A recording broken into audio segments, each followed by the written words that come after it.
The following is a CBC Sports presentation. In front for Lumley. Lumley has skated into the slot, but Anderson was tied up. Lumley gets it to Anderson again. Anderson scores! Glenn Anderson has made his mark on the Battle of Alberta. Tonight, with the Rocky Mountains as a backdrop, the series shifts south to Calgary for Game 3 of the Smythe Division Final. It's the Oilers and the Flames at the Olympic Saddledome on the Stanley Cup tradition of Hockey Night in Canada.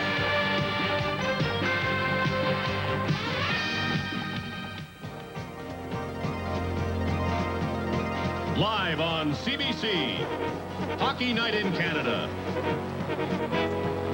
Brought to you by Molson, working together for 200 years. Molson salutes you, Canada.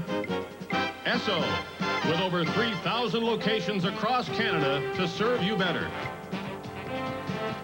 Canadian National. And by Ford of Canada, where quality is more than a commitment. Quality is job one.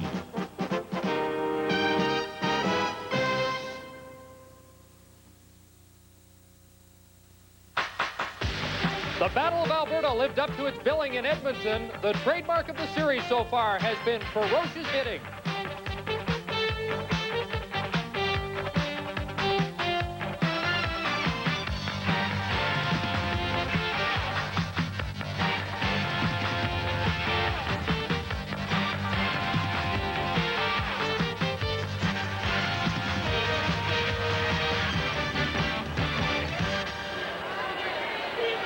You're looking live inside the Olympic Saddledome as we get ready for game number 3 of this Smythe Division Final. Good evening, everyone. Welcome to Hockey Night in Canada. Well, both the Flames and Oilers feel they have the momentum after splitting the first 2 games in Edmonton, but both teams agree that it will be a long series and maybe go 7 games. One thing is for certain, Dave Lumley, playing in his first game in almost 2 months, was a key man in Game 2. He knows his role with the Oilers. I think all the successful teams of the past have been made up of role players, the Montreal Canadiens, the New York Islanders, and we believe the Edmonton Oilers. My role in this hockey team is to play aggressive, not get scored against, and try and make the other team think more about me than what they're supposed to be thinking about on the ice, and hopefully the results will be the same as the other night. There is great excitement here at the Olympic Saddledome, as was the case at the Northlands Coliseum for Game 2. But this time, the fan reaction will all be for the Calgary Flames. Unbelievable feeling. Best of 5 series, home ice advantage, and our fans all wearing red. We love it, and we're confident. Well, it's an exciting place to be, Howie Maker. This crowd is painted red, and it's just going to be a great game. Folks, hang on your seats. We've got speed, we've got finesse, we've got skill, we've got great goaltending, we've got size, we've got some toughies that want to fight, we've got a red-hot Dixie band, and listen, a crowd primed and ready to go. It could be one heck of a party. And the Calgary Flames will also have Mike Vernon, and that could be a key tonight. Well, he's technically sound as a dollar, and he did not beat himself in game number 1. Lemelin was very, very iffy. If the kid comes up solid tonight, hey, anything could happen. Now, how about the Oilers? They've got momentum from the overtime win. Well, I think the Oilers tonight really have to get Gretzky going, have to get Curry going, and Coffey has to do a little checking. They have to play much tougher, much more precise behind their own blue line. But hey, with that Oiler club, they can make a million mistakes and kill you in 20 minutes. All right, Wayne Gretzky has not been a big factor as yet, but he could be tonight. Great excitement here at the Olympic Saddledome. The tradition continues on Hockey Night in Canada and the Stanley Cup playoffs. Make the right choice right now. Choose Canada's best-selling Ford Ranger or Bronco 2 and get air conditioning at no extra cost when you purchase Ranger Explorer or Bronco 2 extra value packages. Or save up to $2,185 on a tough Ford F-Series full-size pickup when you purchase extra value packages available on selected 1986 models. Make the right choice right now at participating Ford and Mercury dealers. Best built, best selling, built Ford Tough. Hello! You must be here for the great SO Expo 86 contest. You know, you could win one of 5 great prizes of free gas for life. One of 10 cars. one of 50 trips for two to Expo 86, or one of thousands of other prizes. And ESSO contributes to the Rick Hansen Spinal Cord Research Fund each time I enter the contest? Each time. Well, thanks. No trouble.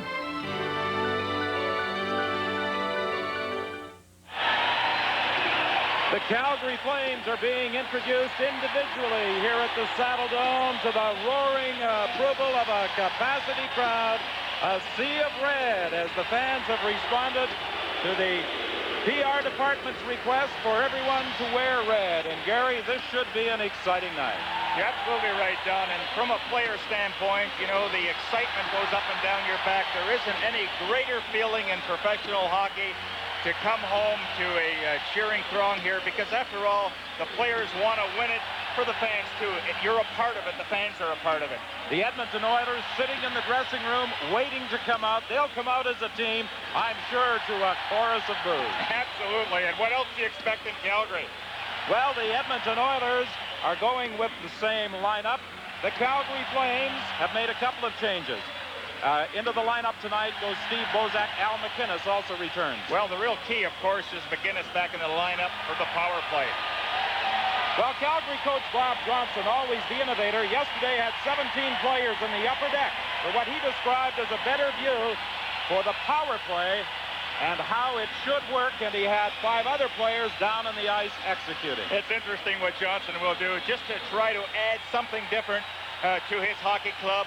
The big thing, though, Don, is the confidence level. Here he thought, let's look at the way the Oilers break out and see how it looks from up there, and then make the adjustments necessary. An exciting night coming up at the Saddle Dome. Right now, let's rejoin Chris Cuthbert. They have completed 2 periods at Maple Leaf Gardens in Toronto, and the St. Louis Blues are leading the Maple Leafs 2-1 as they try to take the upper hand in the Norris Division Final. The Blues open the scoring in the first period. Mark Hunter does most of the spade work. He tries to center it once. It doesn't get through, so Hunter will try again, and he'll get it to Doug Gilmour, one of the hottest scorers in the playoffs this year. And Gilmour gives the Blues a 1-0 lead, but in the final minute of the first period, the Maple Leafs bounce back as Portnoy will center it, and in the deep slot, it's Rick Vaive blasting a shot by Rick Walmsley, who has started in goal for St. Louis. It was 1-1 after 1 period of play. And just 1 goal in the second. It goes to the Blues as again they will storm the net. The shot by Gilmour hits either the Leaf defenseman or Bernie Federko. It lands in the crease, and Greg Kozlowski is there, number 28, to score his 7th playoff goal.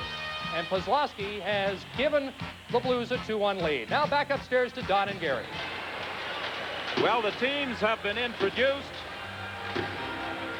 and the fans in anticipation of Game 3 being every bit as exciting as Games 1 and 2 in Edmonton. I don't think you'll find better playoff hockey as we've witnessed in the first couple of games. It's the matchup that everybody was looking for, that high-powered offense of the Edmonton Oilers, the speed, this passing game. And here the Calgary Flames, how do we shut down that high-scoring machine? How can we disrupt their flow, disrupt their motion? And Calgary have been very competitive, and it has been interesting from that standpoint. Well, the Calgary Flames and their fans were delighted with the fact that they were able to gain a split in the first 2 games in Edmonton. Many, however, thought that they should have returned home leading by 2. Right now, our national anthem with Susan Smith.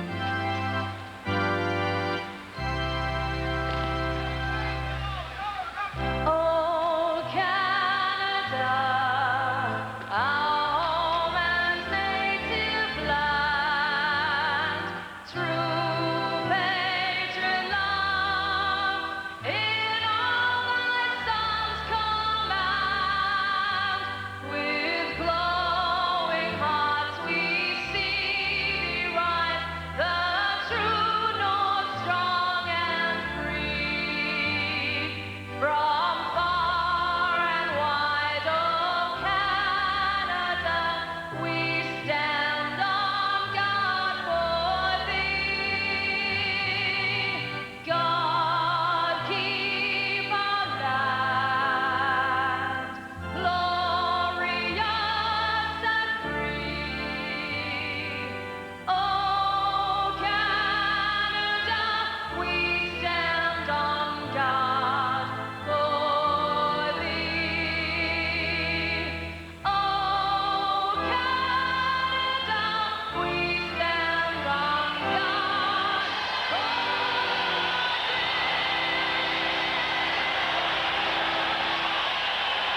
Another very physical game anticipated, and the man in charge tonight, 38-year-old Winnipeg native Andy Van Hellenond, the referee, Kevin Collins and Leon Stickle are the linesmen. Grant Fuhr, who has played all but one playoff game this year for the Oilers, starts in goal tonight for Edmonton. And at the other end, Mike Vernon, who missed 2 games because of a knee injury, returns to the Calgary lineup tonight.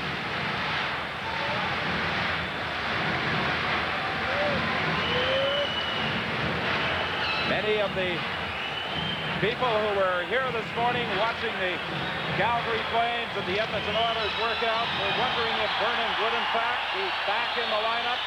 They feel that he is a key to any success that the Flames will enjoy in this playoff round. Messier behind his own net. He's bumped by Patillo, manages to get it up on the boards to Anderson to Hunter. Hunter drives it deep into the Calgary zone. Messier trying to pick it up off the boards and center it. It comes into the slot, but the Flames are there to cover up and dump it out to the neutral zone. Loose puck picked up by Dave Hunter as he circles that center ice over on the wing to Messier.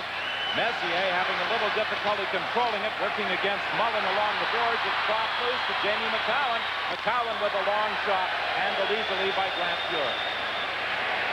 Nick Patillo fired it through the slot, picked up by Mullen. A high drive that went off the glass. Well, that's exactly what the Calgary Flames are looking for, a fast start to make sure that these fans are turned on. The players feel that with the fans hollering and screaming, that's going to inspire the players. On the other hand, the Oilers, they want to quiet things down, look for that early goal. Both teams changing on the fly as Jari Kurri dumps it in. He and Gretzky have been held in check in the first 2 games. Here come the Flames, 4-on-2. Pass going across. Patterson was looking over on the wing for Kerry Wilson. It did not get there. Now the Oilers come back. Gretzky into the center ice area. Couldn't go anywhere with it as Sheehy breaks up the play. Long lead pass too far, and it's taken by Fogelin. He flips it on the left side to Kurri. Kurri racing into the corner against Luke. Luke takes it back to the net. He dodges the check as he starts out of his own zone. In the Edmonton zone, dumped out now to center, picked up there by Kurri. Lead pass for Gretzky.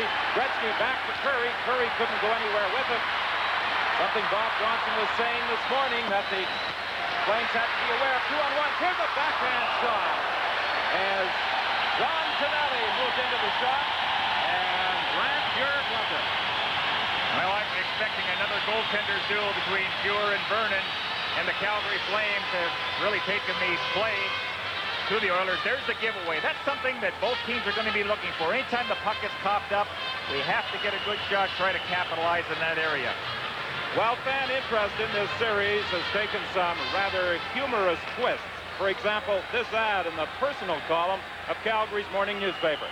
Mike Vernon, whom many regard as the key to a Calgary win, is, of course, back in goal tonight.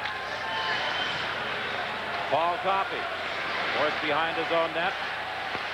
For Huddy, he returns the pass. The 2 defensemen bringing it out of their own zone. Then Risebrow intercepts the pass, and the Flames gain possession. Risebrow towards the alley. On the right side, McDonald winds up, shot right on, the rebound. In the slot area, broken up, and back come the Oilers. A 4-man attack led by Coffey to Napier. Napier trying to center it. It did not get through. And as it slides to the side of the net, it's held by Mike Vernon. Stanley Cup 86 on CBC is coming to you from the Olympic Saddle Dome in Calgary. Did you know that Cargill has convenient bulk fertilizer blending plants all across the West? At Cargill, we planned seasons ahead for your fertilizer needs. So every Cargill elevator is ready now to supply you with the fertilizer you need at competitive prices. See your Cargill elevator manager soon and order early. Because this year, like the early bird, the early farmer gets the fertilizer at the best price. For fertilizer, your season's ahead with Cargill. The Maple Leafs have tied the Blues in the first minute of the 3rd period on the power play. Tom Fergus's wrist shot goes all the way through. It's 2-2 early in the 3rd. I'm sure there's excitement in Toronto down just like there is right here as the Leafs and the Blues are very competitive, and we'll have all the goals for you. We have 17:25 remaining in this first period. Still scoreless here in Game 3, the Smythe Division Final at the Saddle Dome in Calgary. Game 4 will take place here on Thursday night. Jackson is bumped into the boards by Hunter. The puck goes loose. Mark Messier has it for the Oilers on the wing to Anderson. Anderson rinked wide for Lumley. And as it's touched, it's a two-line offside call. Now, Glenn Sather is excited about the comeback of his hockey club. He said that after the second period, the guys really had a hard look. They were still a very confident team, and they have proven themselves over the last couple of years that good teams, when they dig a little deeper, they seem to find that energy that is necessary. So he kind of expected that the Oilers would come back in Game 2. They did, and won it on a Glenn Anderson goal. But I think the key lineup change by Glenn Sather has to be Lumley getting back in the lineup. What a role he played in that victory. Only his second game in 2 months when he returned for Game 2 of the series on Sunday night at Northlands Coliseum. Randy Gregg shoots it into the Calgary zone. Picked up by Hunter. Hunter out front. And again, the Flames do an effective job of covering up that slot area. That's what they did so well in Games 1 and 2.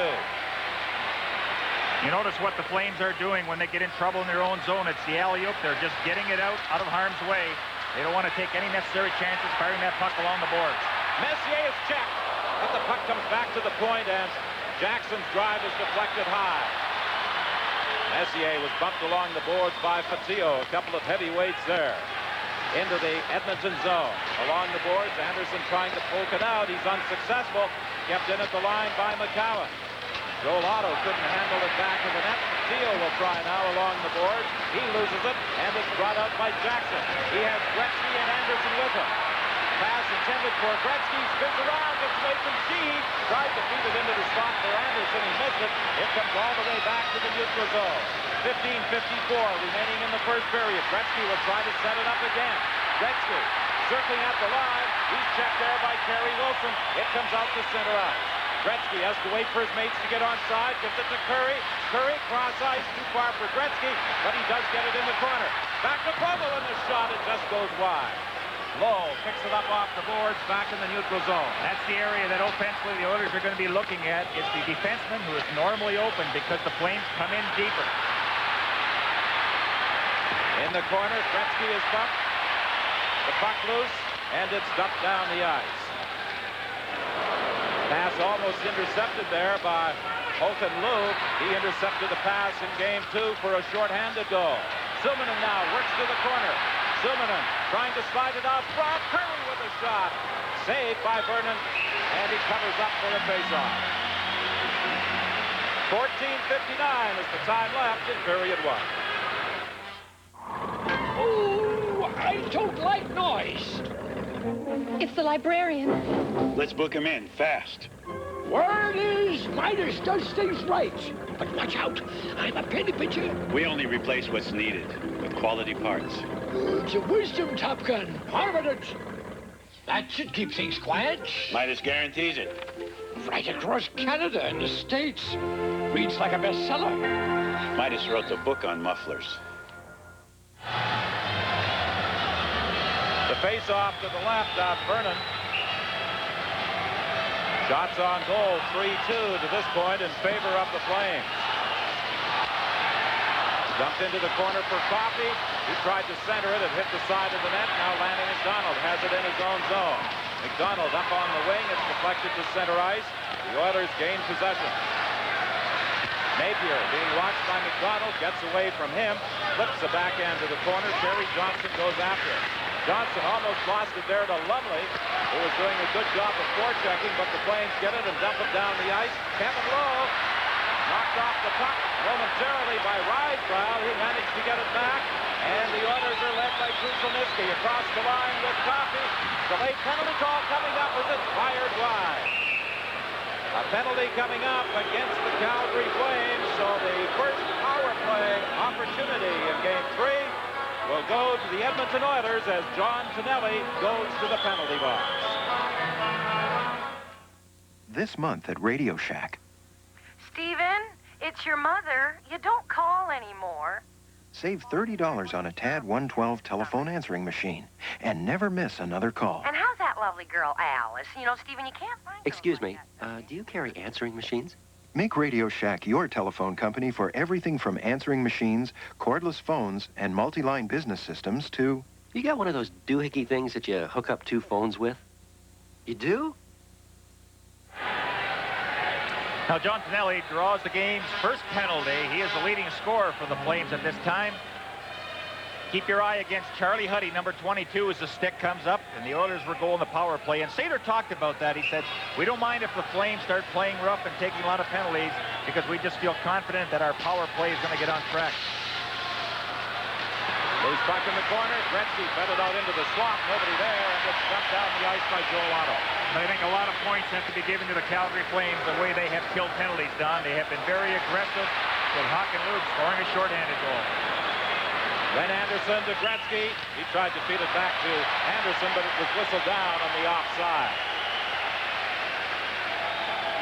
That little newspaper article there about Vernon coming in the net, he said that the other day he was riding his bike and a gentleman stopped him. He says, you check the morning newspaper and follow the instructions. I think that Bob Johnson may have gone with Vernon without that bit of information and the assist from that personal call. They were really hoping that they could have gone with Vernon in Game 2, but they didn't want to take any chance on Vernon suffering further aggravation to that knee injury. In the center ice area, McInnes, who missed Game 2, dumps it in, picked up by Messier, ahead to Gretzky. Gretzky shoots it in. Huddy is bodied in back of the goal. It comes out front and grabbed off by Bozak, who shoots it down the ice. Now that's where the Flames have really done an excellent job in the slot. They picked up a lot of stray passes as they continue to do this in Game 3. Paul Coffey, who was really motoring in Game 2. Out front. It comes back to the line for Messier, having a little difficulty handling it there against Bozak. Tries to dump it into the corner, gets it to Gretzky, a shot, the rebound, and it's fired wide. Great opportunity as Randy Gregg had raced in from the point. He fired the rebound high over top of the net with 50 seconds left in the penalty. Well, you notice that Coffey is up to himself, carrying that puck the length of the ice.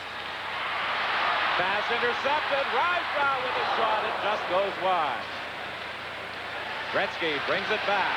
Across the line. Looking in front to Krushelnyski. He was covered. Managed to dump it into the corner. Krushelnyski now centers it. Curry at the other circle. Back to the line to Gregg. Back to Curry to Gregg. The two of them moving it around. Looking for that opening. Now back to the point to Coffey. He winds up. It's deflected. It's in front of the net and clear.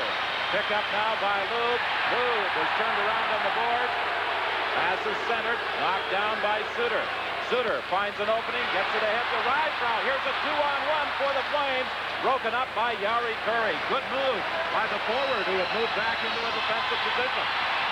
Here comes Kurri again. In across the line. He lost it. And it's brought out to center ice. Finelli out of the penalty box. The Lube move in across the line, puts on the brakes. Shearer comes out of the net to grab the puck.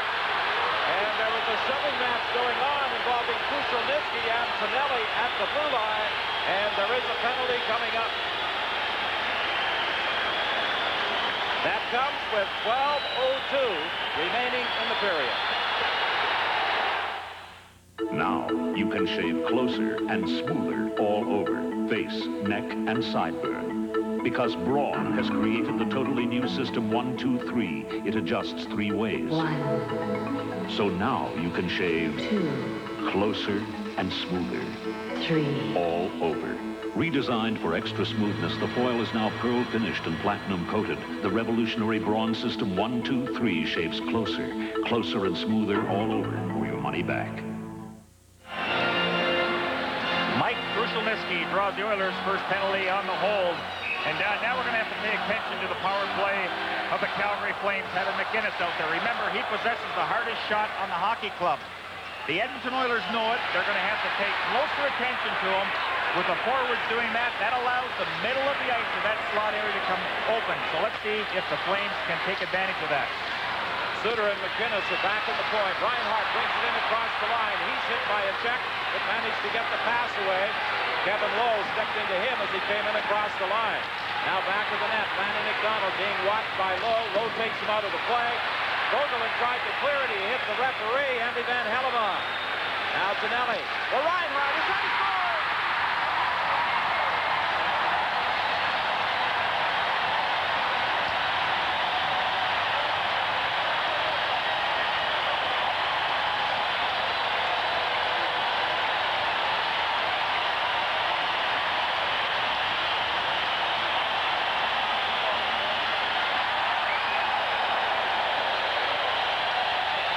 Well, you see a sea of red.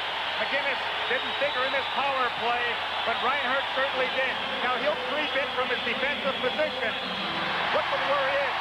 And moves right in there and pops it. But Reinhardt, the reason he gets the goal is he one-timed it, all in one motion. At the face-off following the goal, McTavish and Poplinski were doing some bumping and shoving and appeared to get their sticks up against each other, and both of them, it appears, will be going off.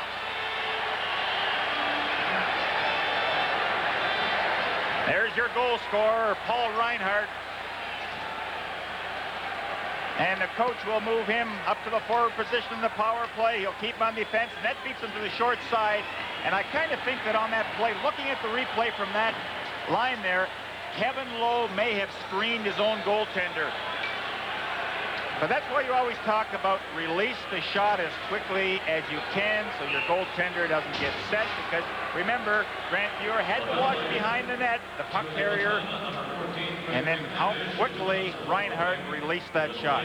Excellent execution. Tonelli and McDonald drawing the assists, and as they did in the first two games, the Calgary Flames are on the board first. Now, Poplinski draws 2 minutes for roughing and 2 minutes for high sticking. McTavish gets 2 minutes for roughing.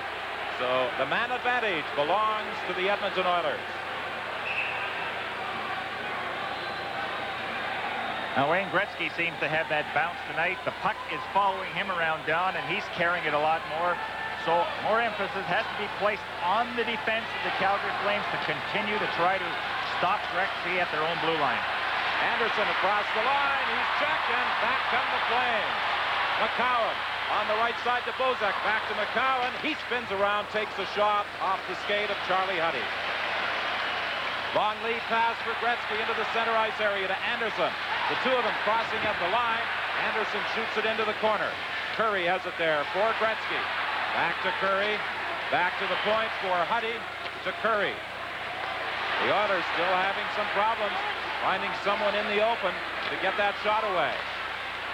Ball Coffey back into the corner. Intercepted there by McInnes, who gets that opening and fires it down the ice. Now it continued to be frustrating for the Oilers trying to solve the checking assignment that the Flames have out there. They are just doing an excellent job. Again, it's forcing, not being in set position. They keep going after the Edmonton Oilers, trying to force a giveaway. Curry dumps it in. Anderson trying to pick it up on the boards. He's bodied there by Sheen. Manages to poke it loose to Curry. Again, Curry looking back to Coffey. Winds up the shot right on. And Mike Vernon simply stood there, and he had help. The rebound was cleared. On the other hand, Don, the Oilers have to get in front. You notice that nobody was in front of Vernon. He had a good look at that shot from Coffey. Krushelnyski. He's bumped in against the boards by McInnes. Napier following, gets that loose puck. Back to the point. There's the shot. Right on the save by Vernon. And there was congestion in front of the net that time. Krushelnyski was there, and he was being tied up by Jamie McCown. Well, again, excellent goaltending by Vernon as he stands up. Very rarely will you see him go down on his pads or the seat of his pants. He's a stand-up goaltender, a positional goaltender. Just 3 seconds left in the penalty, and it has now expired. The team's back at even strength as Don Jackson brings it out to Gregg to Messier. 1-0, the Flames leading. 9:10 remaining in this opening period. At the line, Jackson dumps it into the corner. Messier overskated it. McInnes plays it off the boards and out into the neutral zone. Back after it goes Jackson. For Hunter to Messier and across the line. Messier looking into the slot, now decides to go back to the point. Jackson has to fire it in back of the net. Lumley tried to get it out front, but it was picked off by Suter. What an excellent defensive play by Sheehy there. He just took his man, Hunter, stayed right with him. That's the key to playing defense behind your blue line. Stay with your man. Lumley to Hunter. Hunter taking the shot, and that hit the side of the net. Picked up by Sheehy. Tonelli ahead to Kerry Wilson. Wilson for Lanny McDonald in across the line. Trying to go around Jackson. Puts on the brakes. The two of them fall in the corner. Hunter comes in to help out.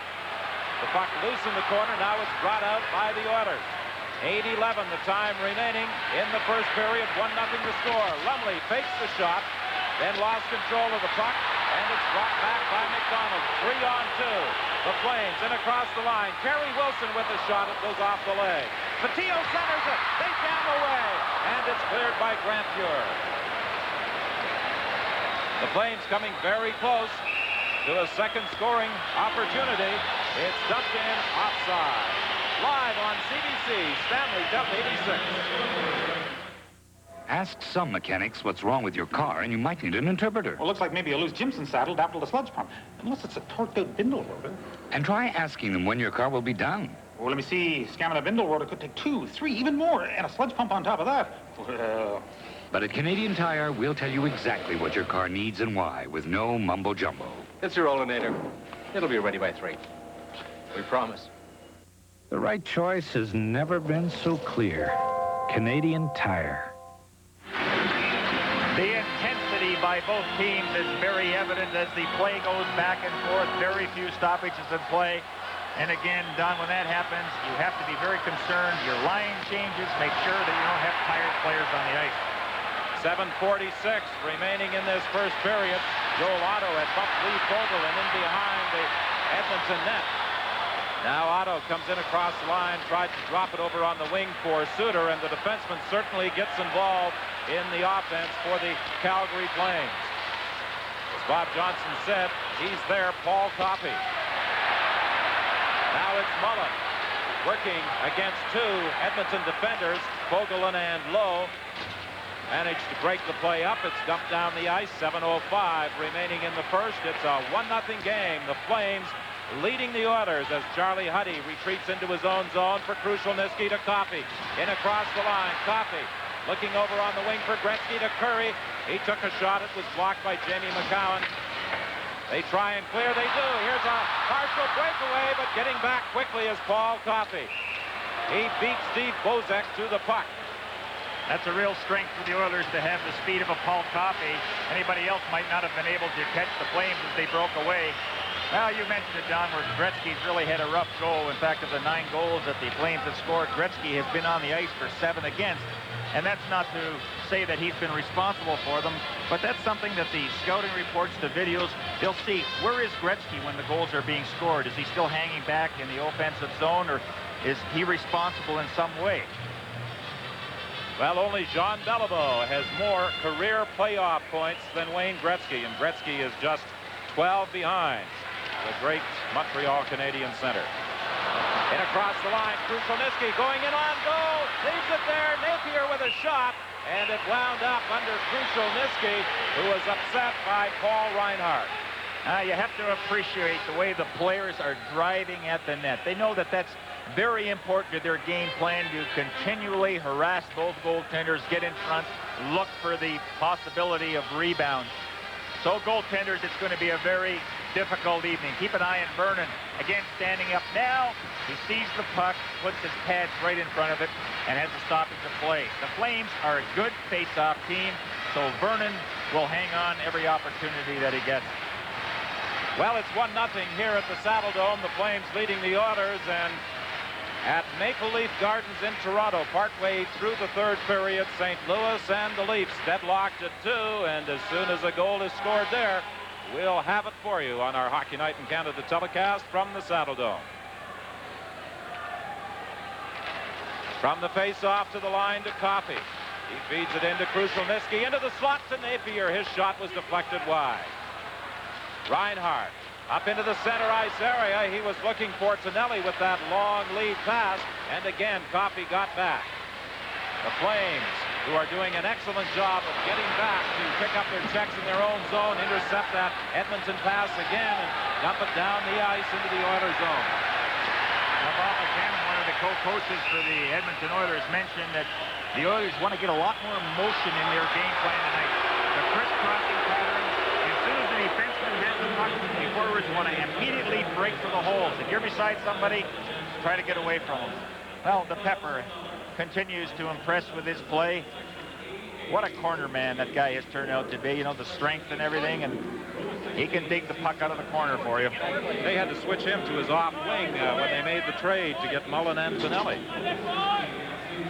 Well, Jim has played all three forward positions. It really doesn't matter to him. And, you know, to have that type of versatility with players in your hockey club, very important. And to be a rugged, aggressive individual as well. Messier, when you talk about rugged, aggressive individuals, is certainly one. He dumps it in for the Oilers. Randy Gregg pinching in from the point, kept it in, but then the Flames find an opening and shoot it down the ice with 5:40 left in this first period. 1-0. The Flames lead the Oilers on a goal by Reinhart. Messier is stopped at the line, and the Flames will attempt to come back. Joel Otto gets away from a check, leaves it for McCowan, who shoots it into the Edmonton zone. Glenn Anderson back there. He was looking for Messier. The pass was too far for him.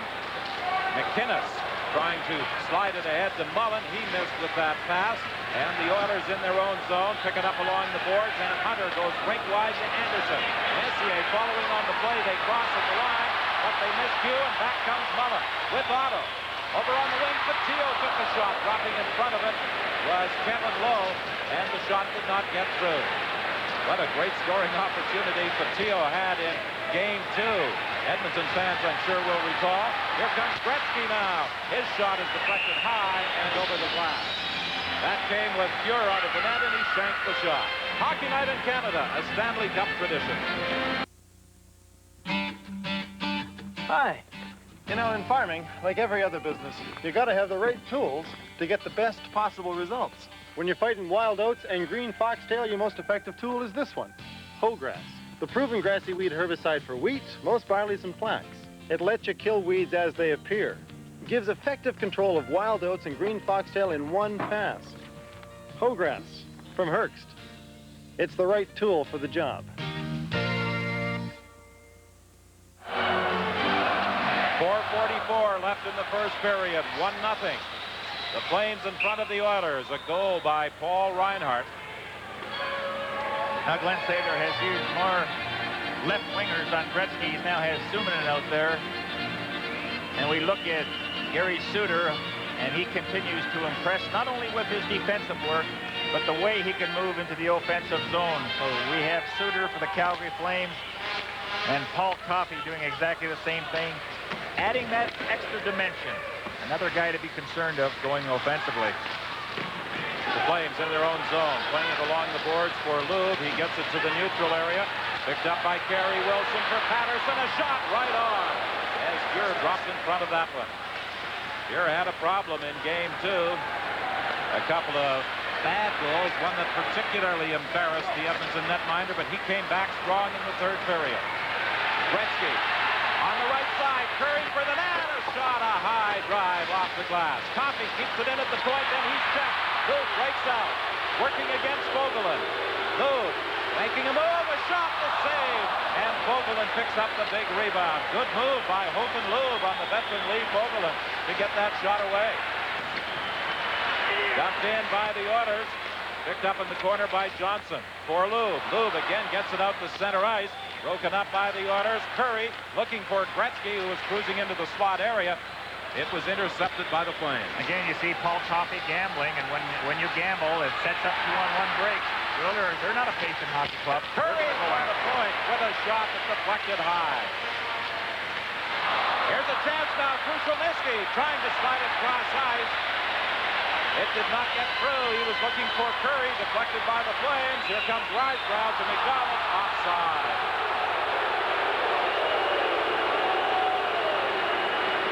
Grant Fuhr admitted that he was a little shaky. Glenn Sather said he was back on his heels instead of the balls of his feet. That's the way he has to play goal. Good balance here by Lube as he just uses his left leg to ward off a check. And the Flames, they come right back. Oh, he doesn't take them long. They're one of the best teams for that transitional play, moving from defense to offense. And that's one thing that the Flames are very concerned of. So you see the goaltending of Vernon and Fuhr again impressing everyone. Well, young Mike Vernon undefeated this year against the Edmonton Oilers, a win and a tie in regular season play, and he was the goaltender in the 4-1 triumph in Game 1.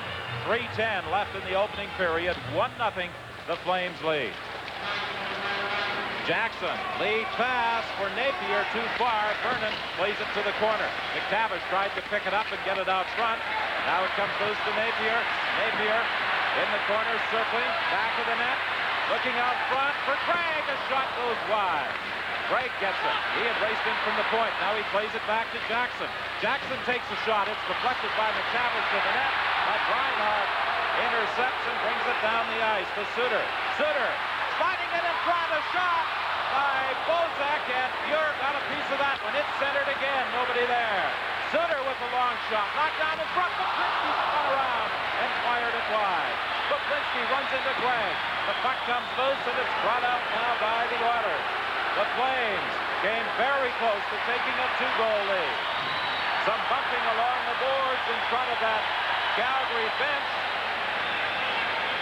Now the puck comes out to Kevin Lowe and across the line. He shoots it into the corner, and Suter is there for the Flames. Suter trying to clear it. It deflects off Messier and over the glass. That comes with 2:02 left in the first period.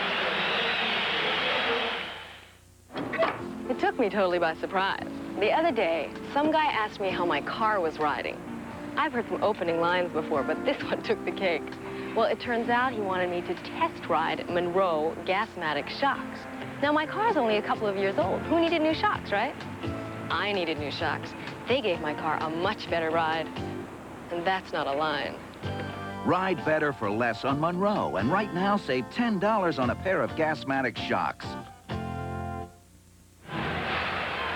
1-0, the Flames leading the Oilers with 2:02 left in this opening period, and they have a problem with the ice in front of the Calgary goal. And Don, this game has just taken off exactly where it left off in Edmonton. We haven't seen a bad period of hockey between these two teams, but an interesting comment today by somebody here in Calgary. There's such a rivalry between the two cities. Fans by the thousands would come to see a chess match if Calgary and Edmonton were involved. Well, for the 100 or so tickets that went on sale, the fans began lining up at 4:30 yesterday to claim them when the box office opened this morning, and there were a lot of disappointed fans. About 400 or 500 were lined up waiting for those tickets. A long drive goes wide. Hunter dumps it in back of the net. It's loose. Jamie McCowan trying to get out. He's bumped along the boards by Anderson. Messier has it into the slot to Kevin Lowe. He couldn't get a shot away. Anderson, who leads the Oilers in playoff scoring, fired it in, and it winds up on the mesh back of the Calgary net. Now with the Hockey Night in Canada update, here's Chris Cuthbert. The Maple Leafs have broken the tie in Toronto, and their leader, the young rookie, Wendell Clark, goes around the net and beats Rick Walmsley to the far post, tucking it in, his 5th goal of the playoffs. Just over 5 minutes left. It's 3-2 Toronto. Big goal for the rookie, Wendell Clark. A lot of people in Toronto touting Wendell Clark for Rookie of the Year honors here in Calgary. They're claiming that their Gary Suter should win the Calder Trophy. I'd like to have them both on my hockey club. 1:28 left in the period. Lowe back into his own zone. De Vogelin to Messier. On the left side for Anderson. In across the line, taken out of the play by McInnes. It's dumped behind the net for Jamie McCowan. He leads the Flame attack on the right side for Otto. Back to Mullen. They cross, drop pass. Otto with a shot. It went wide, but rebound, and Mullen just failed to pick it up as it was deflected over the glass. Well, Mullen is the sniper of the Calgary Flames. Everybody's talking about him. But what impresses me about Mullen is he can be in front of the net. Somebody will be on him. He'll move away from that player, and then a few seconds later, dart back into a scoring position. And he's not afraid to get hit and make a play. That's so very important. Well, he forced the overtime in Game 2 before that man, Glenn Anderson, won at 6-5 for the Edmonton Oilers. Don, with Anderson, the Flames have to pay a little more attention to Glenn Anderson. because not only is he a prolific goal scorer, but he's also thrown out some heavy hits against the glass along the boards and very tough to knock off that puck. This has been an excellent series through the first two games, and this opening period of Game 3, very entertaining, great action, great hitting, everything you'd want in a hockey game. McTavish working to the corner. He's bumped there by Reinhardt. The puck goes loose. Terry Wilson kicks it free. Colin Patterson finds that he's covered, so simply dumps it down the ice. Smart play by the Flames. They're not taking any chances in their own zone. McTavish trying to break through. Penalty coming up. I believe that it will be Gary Sutter going up for dumping McTavish as he attempted to break through on that Calgary goal. That comes with just 33 seconds left in the period. No, it's Colin Patterson. And again, you know, when you're driving for that net, John, and you're looking for that rebound, it causes the opposition to haul you down. Now watch how quickly McTavish goes for that net. Excellent play. And he had good position against Patterson. That's all Patterson could do. Now a real test again for the Calgary Flames. They have been excellent killing off the penalties, and they'd like to get by this first period with that 1-goal lead. 33 seconds left. Mike Krushelnyski has gone to the bench for a change of sticks as the Oilers get set for this power play with just 33 seconds left in the opening period.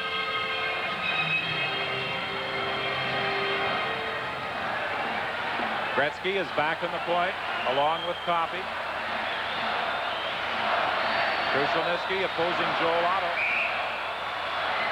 Risebrough and Craig had moved prior to the puck being dropped. The draw comes back to Gretzky. He winds up the center line, he scores! Now, what did I say before, how the Flames have been so good at getting the face-off? Well, they lost it this time, and it resulted in a goal. But once Gretzky gets a hold of the puck, watch him move with it. He'll just move over, wait till everybody's set up in front, and then keep it low. Now, that did change direction. I don't know if Krushelnyski deflected it or a Flame. Might have been McCowan, but it seemed to change direction. We'll wait for the official report on the goal score, but Gretzky did fire the puck from the point. A power play tally for the Edmonton Oilers in the dying seconds of the period. It's tied at 1.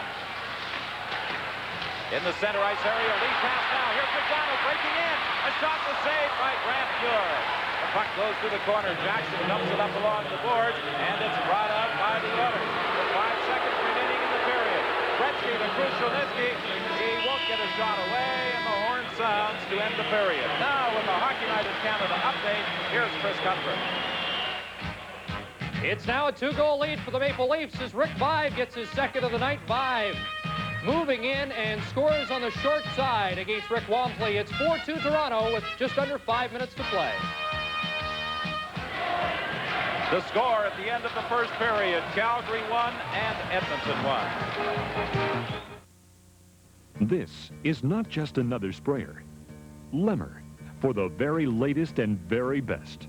High-tech ceramic cylinder and tungsten piston ensure easy spraying with all paints. No clogging with latex. Superior in construction and performance. A snap to clean. Lemmer, a Canadian company, with service centers from coast to coast. Lemmer paint sprayers are available at leading paint, hardware, and building supply stores. Having a tough time deciding on a four-wheeler? The YFM 225 from Yamaha makes it easy. It's easy to buy because it costs up to $1,000 less than other makes. It's easy to ride and easy on gas because it's up to 100 pounds lighter. And it's easy to put to work because it's got a smaller turning radius and 10 speeds of Yamaha 4-stroke power plus reverse. The YFM 225. Available at McClenahan Motors in Air Falls, Ontario, and Midwest Sports in Murden, Manitoba. I want a nice light snack right now. Oh, hi there, Geico. I can't wait. Come on, we're getting closer. Whoa, excuse me, pardon me, getting closer. Hi, guys. Nice hats down here. Whoa, oh, it's gonna be good. Oh, pardon me, I think I see what I want. Gotcha. If you want a nice light snack, go get it. At Nordair, we know time management is critical to success in business. So, confident that Nordair offers the best schedules, service, and prices, business travelers can rest a little easier. No need to waste time choosing an airline. And now, business people are waking up to better connections and a travel bonus program. Added benefits of the Nordair Canadian Pacific Airlines partnership. So for business travel, it's Nordair, a decision you won't lose sleep over. Well, for the third time in this series, the Calgary Flames have scored the first goal. It came on a power play at 8:36. Paul Reinhardt, his third of the playoffs from John Tonelli and Lanny McDonald, and it held up until the final minute of the first period before Wayne Gretzky has been given credit. It would be his first goal if it stands as a Gretzky goal, a power play goal for the Oilers. 1-1 here, and the Leafs are continuing to break the game open late in the third period in Toronto. This is Russ Courtnall beating Rick Walmsley to the glove side. That now makes it 5-2 for the Toronto Maple Leafs. And they are in the late stages of the third period. Lots of excitement at Maple Leaf Gardens, so we're going live to the Gardens for the conclusion of that game.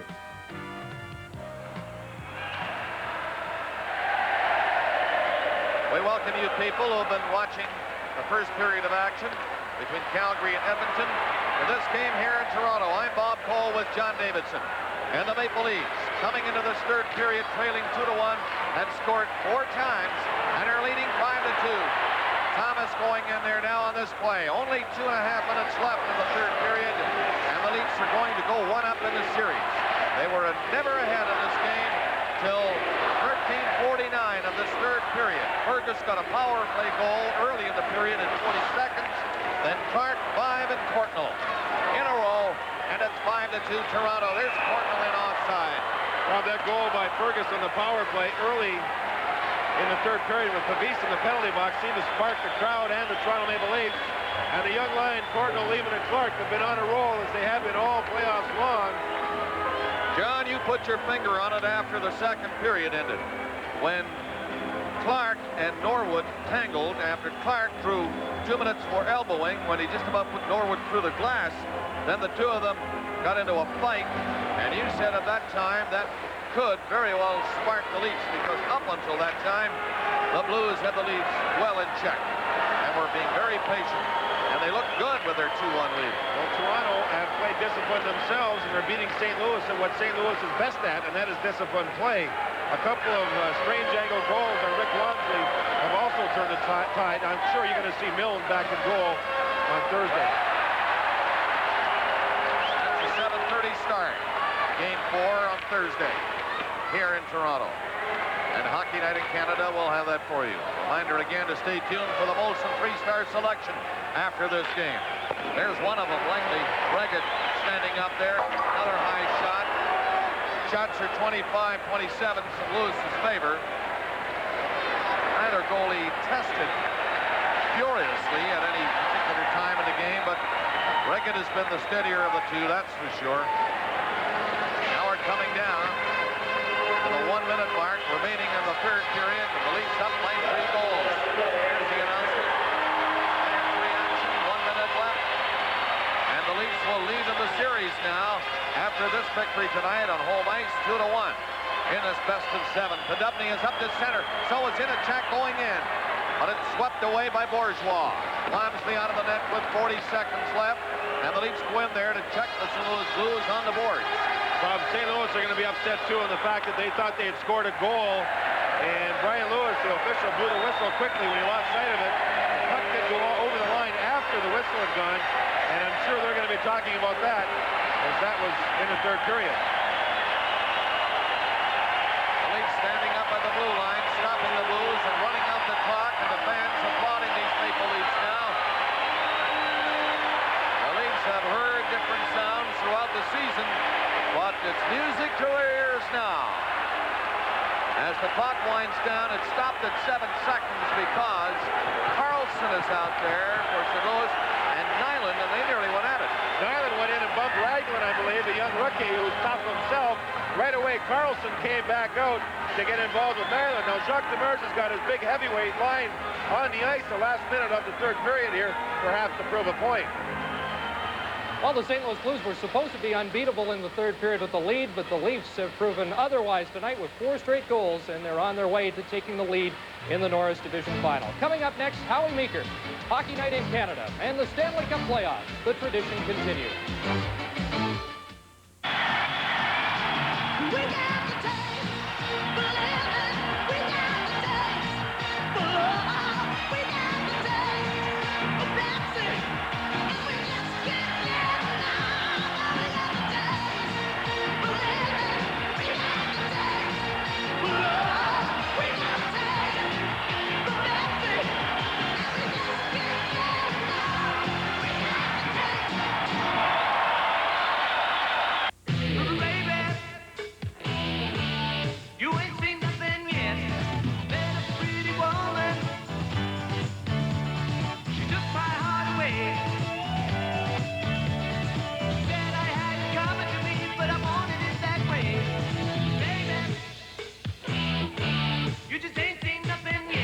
New Mercuries. You can drive the future now. The new Mercuries. Baby, you ain't seen nothing yet. Come on and grip the light fantastic. Get a hold of a light and easy. It's cool to the touch. Well, thank you very much. It's got a spray and surge of steam. It's out, cleans like a dream. Come on and grip the light fantastic. Look for light and easy irons, including the automatic shut-off model. The quality that was General Electric now comes to you under a new name, the new Black & Decker. The things people go through making their presentations more presentable, making their memos more memorable, making themselves understood. That's one reason we invented the Macintosh, to improve the way people communicate by turning ideas that look like this into ideas that look like this. Macintosh from Apple. An important issue tackled by Wayne and Schuster, TV addiction. Can this man be saved? Better watch the Wayne and Schuster comedy special Sunday. Paul Reinhardt and Wayne Gretzky score power play goals in the first period. We're tied 1-1 in game number 3 of the Smythe Division Final. Well, Howie Meeker, the Flames continue to give the Oilers a lot of trouble. What are they doing? Well, you know, folks, during the season, time after time after time, the Edmonton Oilers pick up the puck, they sashay out of their own end into center ice, and the opposition is backing up and backing up and backing up, and you'll hear Gary time after time say, giving up the blue line. Okay, this is the puck right in here, and you see 2 Calgary Flames in deep. Okay, now watch it. It'll change around here and stop it right here. Here's the third man. Now, he picks up the wing, and it's 2-on-2. And watch the Calgary defense. They do not back up and give the puck carrier free access. Stop it right here. Now, the puck carrier, as you see, comes this way, and he's challenged on the blue line. And the key is that this back checker here, as they crisscross, does not follow that man. Watch what happens. For great discipline, he stays right here and picks up that attacker, Edmonton Oilers attacker. The puck goes into the corner. 2 men go after it. And they come up with the puck and chip it out. When in this game you give the Edmonton Oilers, who normally skate like heck and pass tremendously, an opportunity behind your blue line, you're in trouble. But so far, the Flames have been very successful when the wing is covered of staying there and attacking the puck carrier. Okay, the Oilers get a power play goal late in the period, but earlier they were on a power play, and you weren't too happy with what you saw. Hey, last game, folks, I said the Edmonton Oilers are colorblind. They pass the puck more to the opposition, at that time it was a red jersey, than they do to their teammates. And it happens again right here, lack of communications. This is Messier with the puck, and he'll curl and hit Gretzky out in the center ice area with the puck. They're on the power play. Now, normally Gretzky's skating. Stop it right here. Look at, he's just stopping and coasting along. And normally Gretzky would go this way and maintain possession of the puck. But of all things, he shoots it in. And that really doesn't make sense. All right. Now, just let her go. Let her go. Stop it right here. Now, there has to be communications. Right, that man is taken out by a flame as he should be. The next one in is Messier, and Messier and Gretzky, or Gretzky should be hollering, take the man, take the man, take the man. I'll get the puck. Now watch what happens. Messier, stop it right here. Now look at Messier comes up with the puck. Instead of giving it to Gretzky, he panics. Would you believe, folks, an Edmonton Oiler with tremendous skills with a low panic level would do what he's going to do here? Passes the puck to a white jersey. And if you count the passes made in that period by the Edmonton Oilers, they passed it more to a white jersey than they did to a teammate. That's not natural. Okay, thank you, Howie. And we should tell you that the Maple Leafs have defeated the St. Louis Blues. The final score was 5-2. Rick Vibe, the former captain of the Leafs, with 2 goals, as the Leafs score 4 times in the 3rd period to take a 2-1 lead in the Norris Division Final. Hockey Night in Canada on CBC returns in a moment. Some people have to fight rust a little harder than most of us. And that's why Tremclad isn't just Canada's #1 selling rust paint. It's also why so many Canadian industrial users choose Tremclad for fighting rust. And if they trust Tremclad under conditions like these, shouldn't you trust Tremclad too?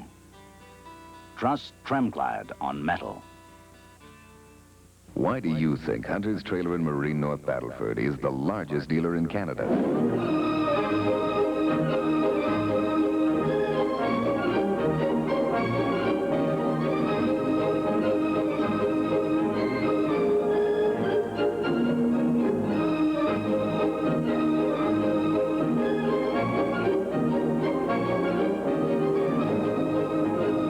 Shouldn't you see Hunter's before you buy? Oiler owner Peter Pocklington made his mark in Game 2 with that speech to his team. You won't see that happen with the Calgary Flames. Tonight we find out just who does own the Flames Hockey Club. It's time for the Calgary Flames playoff quiz, so grab your pencils and paper. Question number 1. Score 1 point for each name you recognize. Earl Seaman and B.J. Seaman, Harley Hotchkiss, Norman Green, Normie Kwong, the CFL Hall of Famer, and Mrs. Ralph Scurfield. Question number 2. What's that? You say you didn't do too well on question 1. Don't feel bad. The 6 owners of the Calgary Flames like it that way. I think it's the ideal situation. We have a system here at the club, a committee system. We have 6 equal partners, and we operate as equal partners, and the delegation of the responsibility is to Cliff as a president, and we act as a board. It doesn't bother me. I think it's a very good system. In a day when NHL owners are leadership candidates and pizza barons, you'll find the 6 Flame owners in places like this. They make their livings in oil and land development and real estate. Nelson Scalbania and the Seaman brothers originally brought the team to Alberta, but Scalbania quickly moved to the background. We bought basically half from Nelson within, a week after he made the deal. It cost us some money to do that. And then within the next year and a half, we bought the rest of Nelson's interest. Again, it cost us some money. It was kind of an expensive exercise for us to have it go that way, but we ended up where we wanted to be, and that was the important thing. And, that group, we work well together. That's, we've got a good, strong group. We always don't think the same way, and we have some pretty lively discussions in our meetings. But they stay in our meetings, and really the ownership group has worked very, very well. Just over a year ago, the group lost a member when Ralph Scurfield perished in a skiing accident. His wife, Sonia, has carried on his involvement, and the tragedy had to be forgotten. Ralph was a very dynamic man who, had done a number of great things in this city and was a strong Calgary citizen. And he was our friend and our partner, and we hated to lose him. But, that's carried on. Sonia has carried that on in the Scurfield family, so it hasn't meant any disruption in the way the Flames are operated. But we still feel, an empty feeling there about Ralph. Sometimes when special things happen, I catch myself thinking, I wish Ralph Scurfield were here to enjoy this. Edmonton's now famous Peter Pocklington pep talks aren't likely to happen in the Flames dressing room. The owners let General Manager Cliff Fletcher oversee the whole Calgary operation. Well, I think possibly it should put extra heat on Cliff, and he appreciates the fact because we have given him full control of the team, and he has as much say or influence as an owner. He's like an owner-president, really, because we have monthly board meetings, and we have 3 different management groups that help him in some of the decisions, but the bulk of them are his. So if they're wrong, he should get the heat, and if they're right, he should get most of the glory. I've never looked at it from that standpoint. It's an ideal working situation for someone like myself, and that you are in charge of the operation, and you just have to perform. That's a nice way for it to be. And now you should score 6 for 6 on question number 1. The Syndicate's Flames and Pocklington's Oilers tied 1-1 after 1. Live on CBC, this is Hockey Night in Canada in the Stanley Cup playoffs. This is the CN way today. To run a railway with computers and silent dishes angled at the sky. For in the world today, no railway can exist without technology that tells you where each single rail car is at any moment and what it carries and to whom. Technology that carries information far beyond the reach of railway lines, on into our country's future. To cross these distances, to serve this land, demands we work a harder way, with safety and with lean, compact efficiency, making the CN way fit for the world ahead.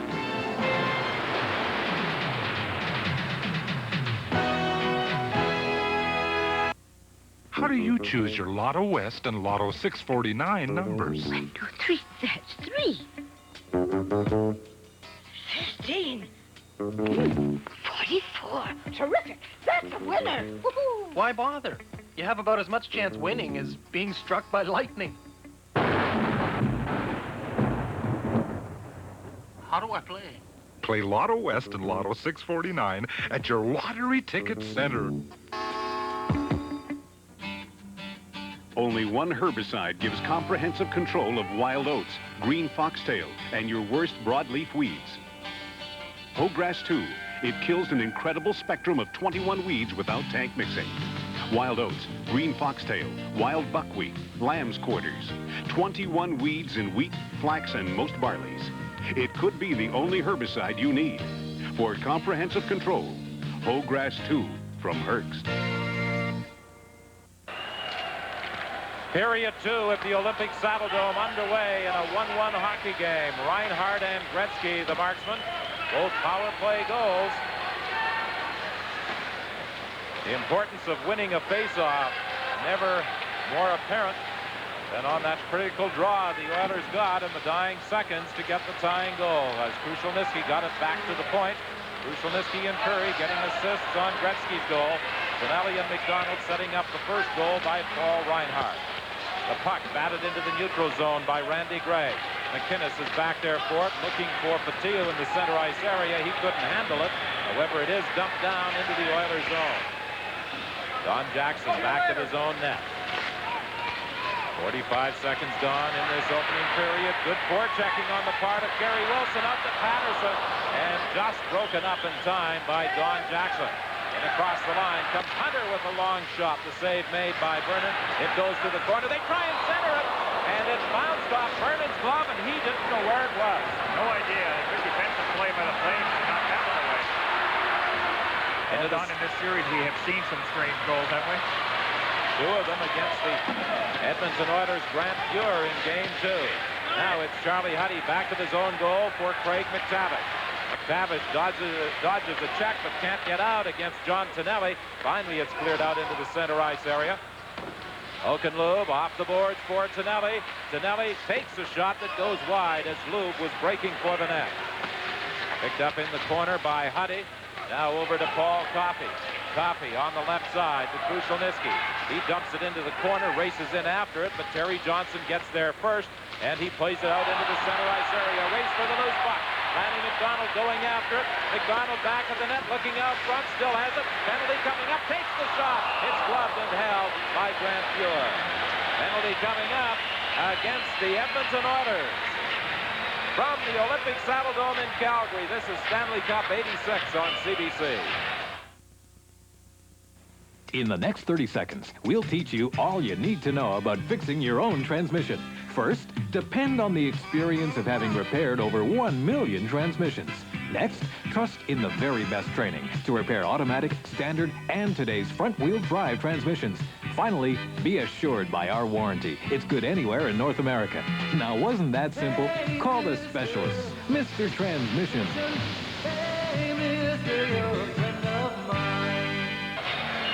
Paul Coffey, who led all players with 3 shots in that first period, draws the hooking penalty.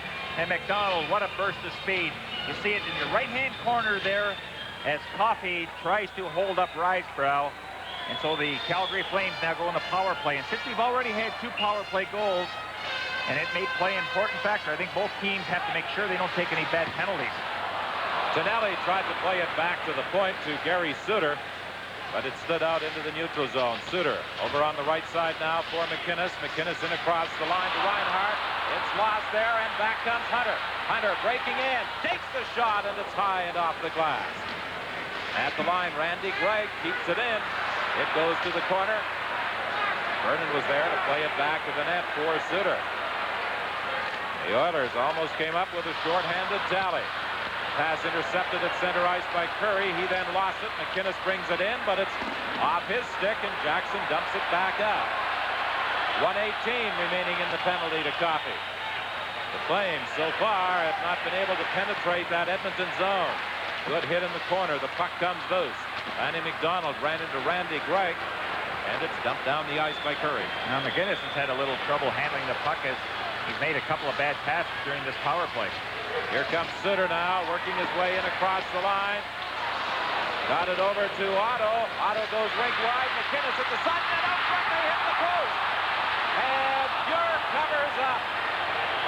Lube doing a beautiful job of centering it, and they hit the post. Now the goalkeeper, he loves when the puck bounces off the goalpost. What an excellent play McInnes make here. That's the old tic-tac-toe play. And somehow the Flames, through all that, were not able to put the puck past McInnes. But boy, you love to watch how teams can move that puck around and get that good scoring chance. And Otto, what a glorious opportunity. Not a bad chance for Mullen either as he grabbed that rebound off the post, but could not get it up over a sprawling Grant Fuhr. And the Calgary Flames miss a glorious opportunity to take the lead. 46 seconds left in the penalty.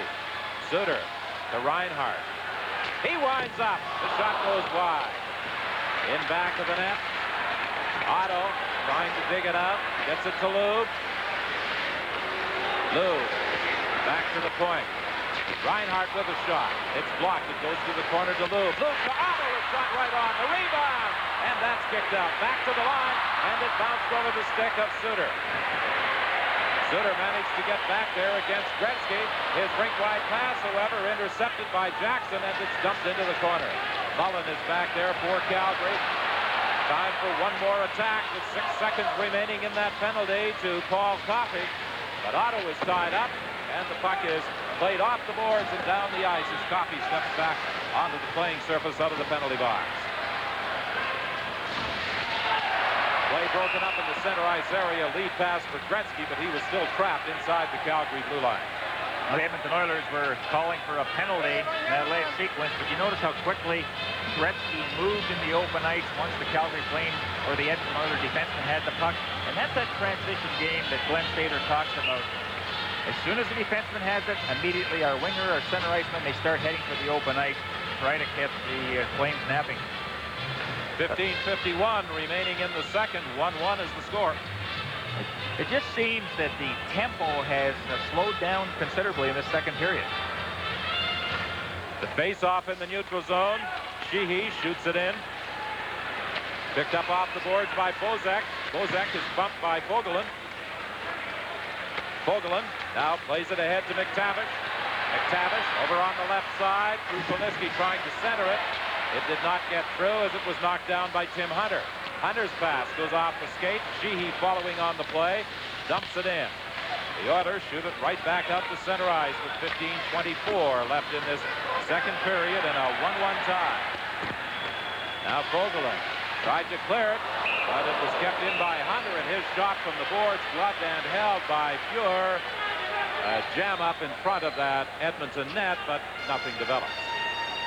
Well, you have to admire Grant Fuhr, how he was able to bounce back. And I like his comment, John, when he said that when that long shot went by me, there wasn't a hole big enough that I could crawl under. And yes, I felt the tension. I felt shaky. But in the third period, he made some excellent saves against the Calgary Flames. He said that may wind up on a few highlight films over the next couple of years. Lee Fogelin being treated at the Edmonton bench. No, Fogelin was involved with quite a few hits in game 2, and I talked to him about that this morning. He said, yeah, I gave out a few, but I was also on the receiving end. And this morning, just prior to practice, we saw him with an ice pack on his thigh. More than one player, Gary, came into this game with bumps and bruises. In back of the net, Messier to Gretzky. Gretzky cross ice. Here's Anderson. Stopped at the goal mouth, or Coffey, I should say, stopped by Vernon. This is Hockey Night in Canada on CBC. Many people feel it's improper to talk about bowel disease. But for hundreds of thousands of adults and children, bowel disease isn't a social issue.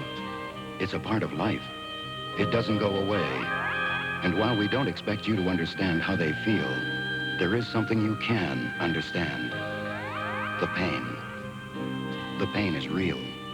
Please help find a cure for bowel disease. Give to the Canadian Foundation for Ileitis and Colitis. The greatest position to play when you're making the saves is being a goaltender. The worst position is when the puck is getting by you. Excellent goaltending by Vernon. A good pass on the wing to Coffey streaking in, but Vernon was able to take it off the high-scoring defenseman. And the score holds at 1 with 14:56 left in the second period. Suminen now into the face-off circle against Paul Reinhart. From the draw, it comes loose to Colin Patterson. He gets it out to center ice. Checked there by Yari Curry. Kerry Wilson following up on the play, brings it in across the line. Goes into the corner after it. Pumped there by Honey, managed to center it, but Lube was tied up. The puck loose in that Edmonton zone. Here comes Gretzky now, working against Suter. Gretzky moving into the slot for Coffey. Quick shot, saved by Vernon. And the big rebound taken to the corner by Kerry Wilson. Up along the boards for Tonelli. Here they come, 2-on-2. Tonelli on the wing, dropping it back for Lube. Lube into the slot, a shot left went wide. Good play by Håkan Lube.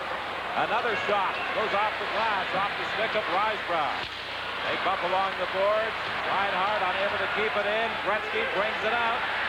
Here come the Oilers. In front for Curry, and the pass was deflected by Jamie McCowan. He got a stick in front of that centering pass by Wayne Gretzky. Curry back to the net for Gretzky. Gretzky back to the point. Coffey winds up. The shot is high. Now Randy Gregg winds up. His shot was deflected by Tonelli, and it's picked up in the corner and dumped down the ice by Risebrough. Well, the first couple of games, the Edmonton Oilers kept trying to feed the slot. It wasn't there. Risebrough, shot saved by Grant Fuhr. Tonelli moving in front of that net, and Fuhr got a piece of that pass by Risebrough. Tonelli battling in the corner, takes his man in against the board, but the puck is picked off by the Oilers. They bring it out. Glenn Anderson trying to split the defense, and Anderson is upset by Jamie McCowan, and back come the Calgary Flames. Into the center ice area, McCowan dumps it down into the corner.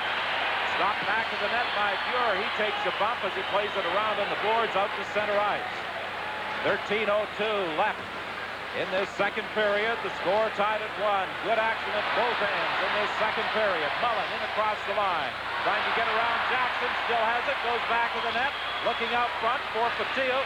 Patillo had difficulty controlling it along the boards. Now Mullen gets it. Mullen looking to the point. McInnes with a shot. And out of the net to block it is Fuhr. McInnes gets it again. Another shot. It goes wide.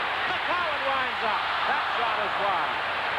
Along the boards, as the Oilers are being hard-pressed in their own zone, they try to come out the other side. And finally, they get it to the blue line. Boy, what an excellent shift by the Calgary Flames. They're making things happen, aggressive forechecking, and that's intensity at its best. Anderson bumped at the line. The puck left there, and it's offside as it's brought in by Ron Jackson with 12:13 left in the second period. Caring for my lawn takes time, good fertilizer, and Killex, Canada's leading lawn weed killer. Killex from Green Cross controls over 50 lawn weeds, and weed and feed with Killex. Combines Killex with a long-lasting lightweight fertilizer to give me a lush weed-free lawn. It lets me do 2 jobs in one go. That's important because one wouldn't want to go around twice, would one? Weed and feed with Killex and liquid Killex from Green Cross. Darn place gets bigger every year. Well, it doesn't matter where you are, but people really appreciate good effort. And the fans here gave the Calgary Flames a standing ovation after that good forechecking job they were doing. In the center ice area. Long lead pass now on the wing for Bozak. He couldn't quite catch up with it. Bozak did not dress in games 1 and 2. They bump along the boards and finally force a face-off. Now, Lumley and Tim Hunter have an exchange, but nothing develops. They did a little pushing. Well, Lumley talked about not being activated or playing as we look at Bozak being used as a defensive player. But Lumley talked about riding the bike, lifting weights, doing all the practice. He says the teammates really made him feel like being part of the hockey club, even though he wasn't playing. And you know, as he would ride that bike for miles and miles, he'd often think, well, will I ever play in the lineup or get a chance to play out in the ice again? Well, he had to make sure that he was ready when called upon, and what a performance he had in Game 2. He makes things happen and aggravates a lot of players when he's on the ice. 11:55 remaining in the second. Poplinski into the face-off circle against Krushelnyski. McInnes and Reinhardt are poised back at the points.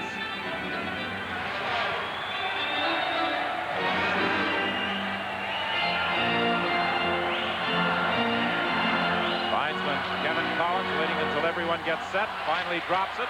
Bozak tried to work in front of the net. The puck went to the boards. Taken in there by Poplinski. Bozak comes in as well, along with Vogelin. They continue that battle. Finally, Bozak gets it loose. He can't really go anywhere with it. Very tight checking in that Edmonton zone. The play whistled down as it was gloved ahead, and this is the carryover from something earlier involving Hunter and Lumley. Well, that was an interesting play by Lumley. He gave Hunter a shot and then just turned his back and hoped that Hunter would start throwing a few punches. And that's the way of voting a player into a penalty, but Hunter kept his cool. You had a chat with Tim Hunter this morning about a recent arrival in the Hunter family. Well, he enjoyed that, being with his wife while she gave delivery of their daughter, and said it was quite an experience. The face-off again to the right of Grant Fuhr. 11:34 left in the second period. The score tied at 1. Game 3 of this Smythe Division final. It's all even at a game apiece. 4-1 in the first for Calgary, 6-5 in overtime in the second for Edmonton. The draw comes back to the line. McInnes winds up. The shot partially blocked by Lumley. Lumley sprawled in front of that blast by Al McInnes. Now he has the puck. In across the line, gets away from McInnes. He's bumped by Randy McDonald. McTavish is hammered into the boards by McInnes. McTavish gets it loose for Krushelnyski out front for Lumley. Lumley tried to backhand that puck, but he was tied up again by McDonald. The dump down the ice, going back after it is Vogelin.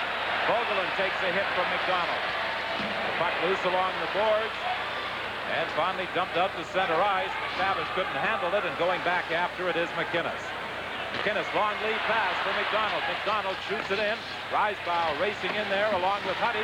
Risebrow takes Huddy in against the boards, but the Oilers come back, led by Coffey. A shot, and Vernon got a piece of it. It was going for the far corner, and Mike Vernon just got a piece of it. Back comes Risebrow. Drop pass. Lanny McDonald, backhand shot wide. Picked up in the corner now. Back of the net, Risebrow tried to play it over for Neil Shee. Shee had difficulty controlling it. Got it back to Risebrow behind the net. Out front into the slot. McDonald was tied up.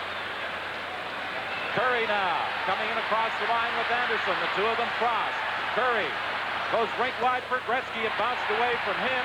Picked up in the corner by Suter, and Suter gets it ahead to Patterson. Lead pass for Lou. In across the line. Lou going from the net. A backhand shot. They score on the rebound.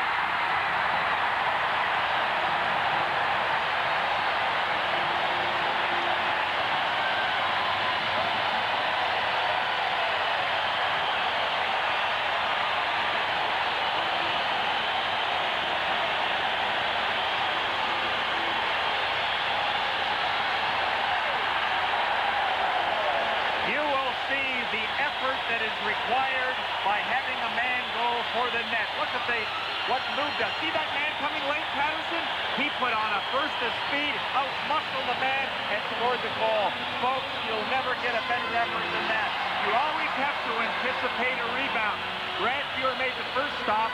He wasn't really in good sound position to handle the rebound, but give points to Colin Patterson, his first goal of the playoffs, by breaking from the blue line right at the net, and he was rewarded. Lou Van Suter drawing assists on the goal by Patterson at 9:59 for a 2-1 Calgary lead. Loose puck, Randy Gregg taken into the boards heavily by Nick Patil. The puck loose now, picked up by the Oilers' Don Jackson. Off the boards to center ice. Napier couldn't handle it. It slides down into the Calgary zone. Patillo is bumped and sent flying by Randy Gregg. But Otto has it as he comes in across the line. Looking cross ice. Gets it over to McInnes. His shot is blocked by Mark Messier. He went sprawling in front of that one. Napier ties up Patillo, and Nick Patillo, a very popular individual with these Calgary Flame fans. 9:19, the time left to play in period 2.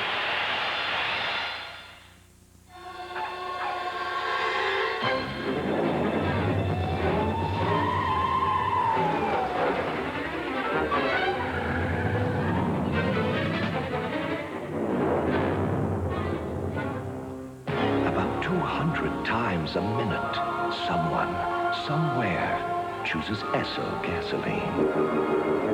It's no trouble.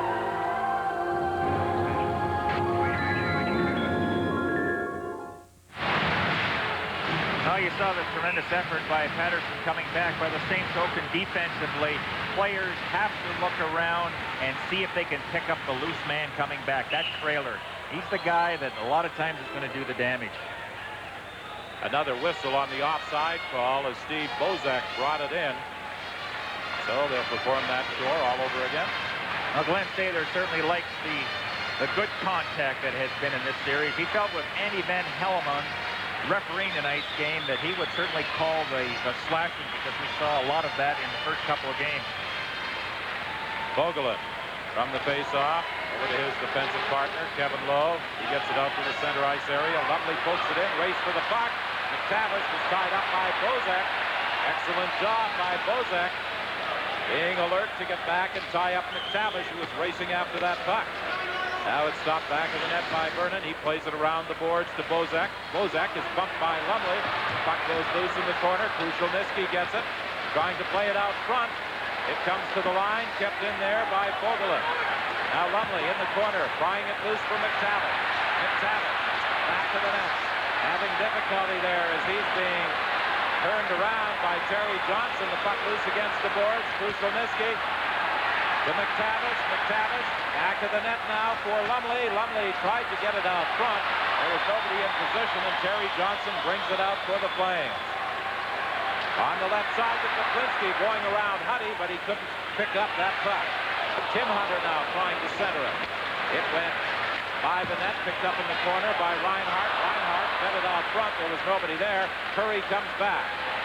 Ahead to Coffey. And across the line, looking for Curry. He couldn't quite deflect it. Curry had maneuvered in behind the defense, but couldn't deflect that long lead pass. Stanley comes back. Flat. Glove save by Grant Fuhr. Tonight's game is coming to you from the Olympic Saddledome in Calgary. We are producing the best-built North American cars and trucks. Escort is the world's best-selling car. This one here could be yours. Ford's commitment to quality gives you unlimited distance protection, and Ford and Mercury dealers give you the most comprehensive lifetime service guarantee in the industry. That means that I guarantee most repairs for as long as you own your car. Only the best is good enough for me. Canada, Canada, we can't be outdone. At Ford, quality is job one. The Flames are enjoying a 9-4 shot advantage at this point in the second period. Blue circling in the corner. He tried to get it out front, but it was broken up by Charlie Huddy. For Curry. Curry to Coffey, trailing on the play. Coffey couldn't get away from Sheehy, and it's poked out into the center ice area. Curry races back against Wilson, managed to get there first, then is upset by Wilson. Lube has it. Lube moving in. Backhand shot, gets the rebound, and he couldn't get the shot away. Another drive, and that sails wide. Here's a blast from the point. And the Flames with tremendous pressure now as Wilson tries to get it out front, but it's finally picked up by the Edmonton Oilers, and they dump it down the ice. Well, for the last 5 minutes, the Calgary Flames are really doing a number on the Oilers. They're outworking, they're outmuscling them in the corners in front of the net. Again, driving for that net. Grant Fuhr has made some outstanding saves. All right, let's have a look at goaltending and Grant Fuhr as he tries to follow that puck, scrambling, trying to get to his feet. Had a little difficult time getting up there, but boy, the Flames, are they playing hockey now? They are really going after Edmonton, almost to say, hey, no respect. But you cannot overemphasize the importance of work. The work that's involved and the contact that is being made. You just outwork the man that you're playing against. That's how you win hockey games. The Flames have outshot the Oilers 19-13. They lead at 2-1 with 7 minutes remaining in the second period. McInnes back into his own zone. Gets it ahead to Otto. Otto flips it out into the center ice area. Anderson is there. He drives it back in, but it's knocked down and brought out again by Otto. Otto couldn't go anywhere with it as Hunter comes back. Hunter drops it for Messier. He's bumped by Patillo, and Patillo loses it. Hunter couldn't control it. Otto has it now. He's upset, and there's a penalty coming up against the Edmonton Oilers. Mullen in his own zone. Out to the center ice area as it's touched by the Oilers. The whistle goes, and the Calgary Flames will have a power play. This is Stanley Cup '86 on CBC. Rival is on the move. It offers effective soil-incorporated control of wild oats and broadleaf weeds in oilseeds and specialty crops. It offers you a choice, where in the past your only solution was strapline. The product is Rival. The company is Hearst. The choice is yours. It will be 2 anxious minutes for Dave Hunter as he sits in the penalty box. And you see the hook against Otto, and the Flames now try to increase their lead. 6:27 left in the period. Suter over to McInnes. How Calgary missed him back on the point in his great shot in game 2. Curry in his own zone gets an opening and dumps it down the ice. So you saw Suter shoot that puck in, but his wingers were stopped at the blue line. Gretzky steals it out front for Don Jackson, and he partially banned on the shot. Oh, a great chance for the Flames on a 2-on-1, but they couldn't control it as they came in across the line. Jackson comes back behind his back, but Gretzky had not gone in as deep as he had anticipated, and Tonelli brings it back for the Flames. Tonelli being watched by McTavish, and Lanny McDonald on the wing was offside. Well, Curry and Gretzky are having themselves quite a hockey game tonight. As you see Jackson sitting on the end of the bench, he is winded. Remember, he didn't play all the games, but keep an eye on Wayne Gretzky, where he's finding some open players now, and Just a miscue by Curry as the puck just hopped, or Jackson rather, just hopped off the end of the stick. I think Gretzky would have wished it was Curry coming down that wing. 5:45 remaining in the period. 1:18 in the penalty to Dave Hunter. 2-1, the Flames lead.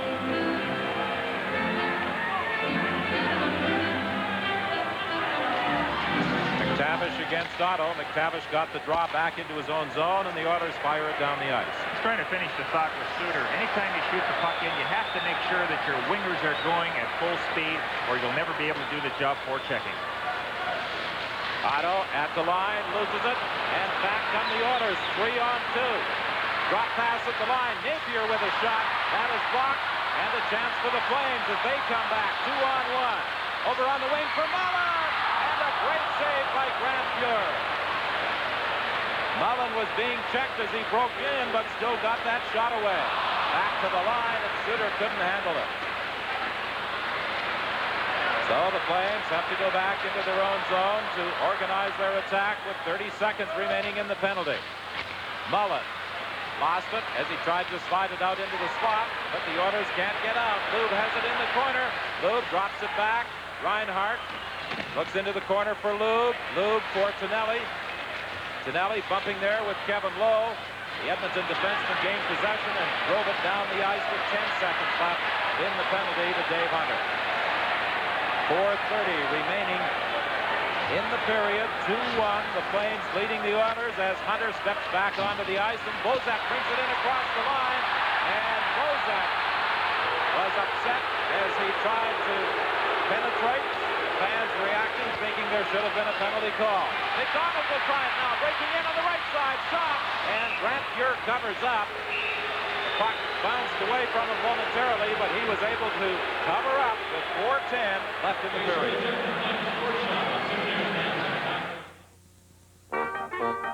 Before we introduced the new Dayco Top Cog belt, we put it through rigorous testing to find out just how long it would last.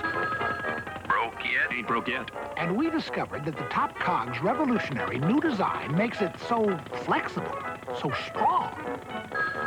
Broke yet? Ain't broke yet. That chances are it's the last fan belt you'll ever buy for your car. The incredible new Dayco Top Cog fan belt. Ain't broke yet.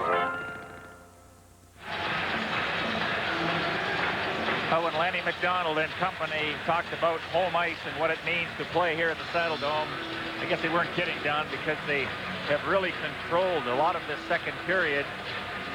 They're making things very difficult for Grant Fuhr, but that shows you the ability of that young fellow as he continues to make key saves for the Oilers. Kerry Wilson gets the draw to McInnes, a shot right on, and Fuhr makes the save. Lube has it, moving out front, and he couldn't quite control the puck as he was trying to go to his backhand. The Oilers shoot it in. Gretzky trying to pick it up off the boards. It popped away from him, and Patterson dumps it down the ice. This will produce an icing call against the Flames with 3:50 left in the period.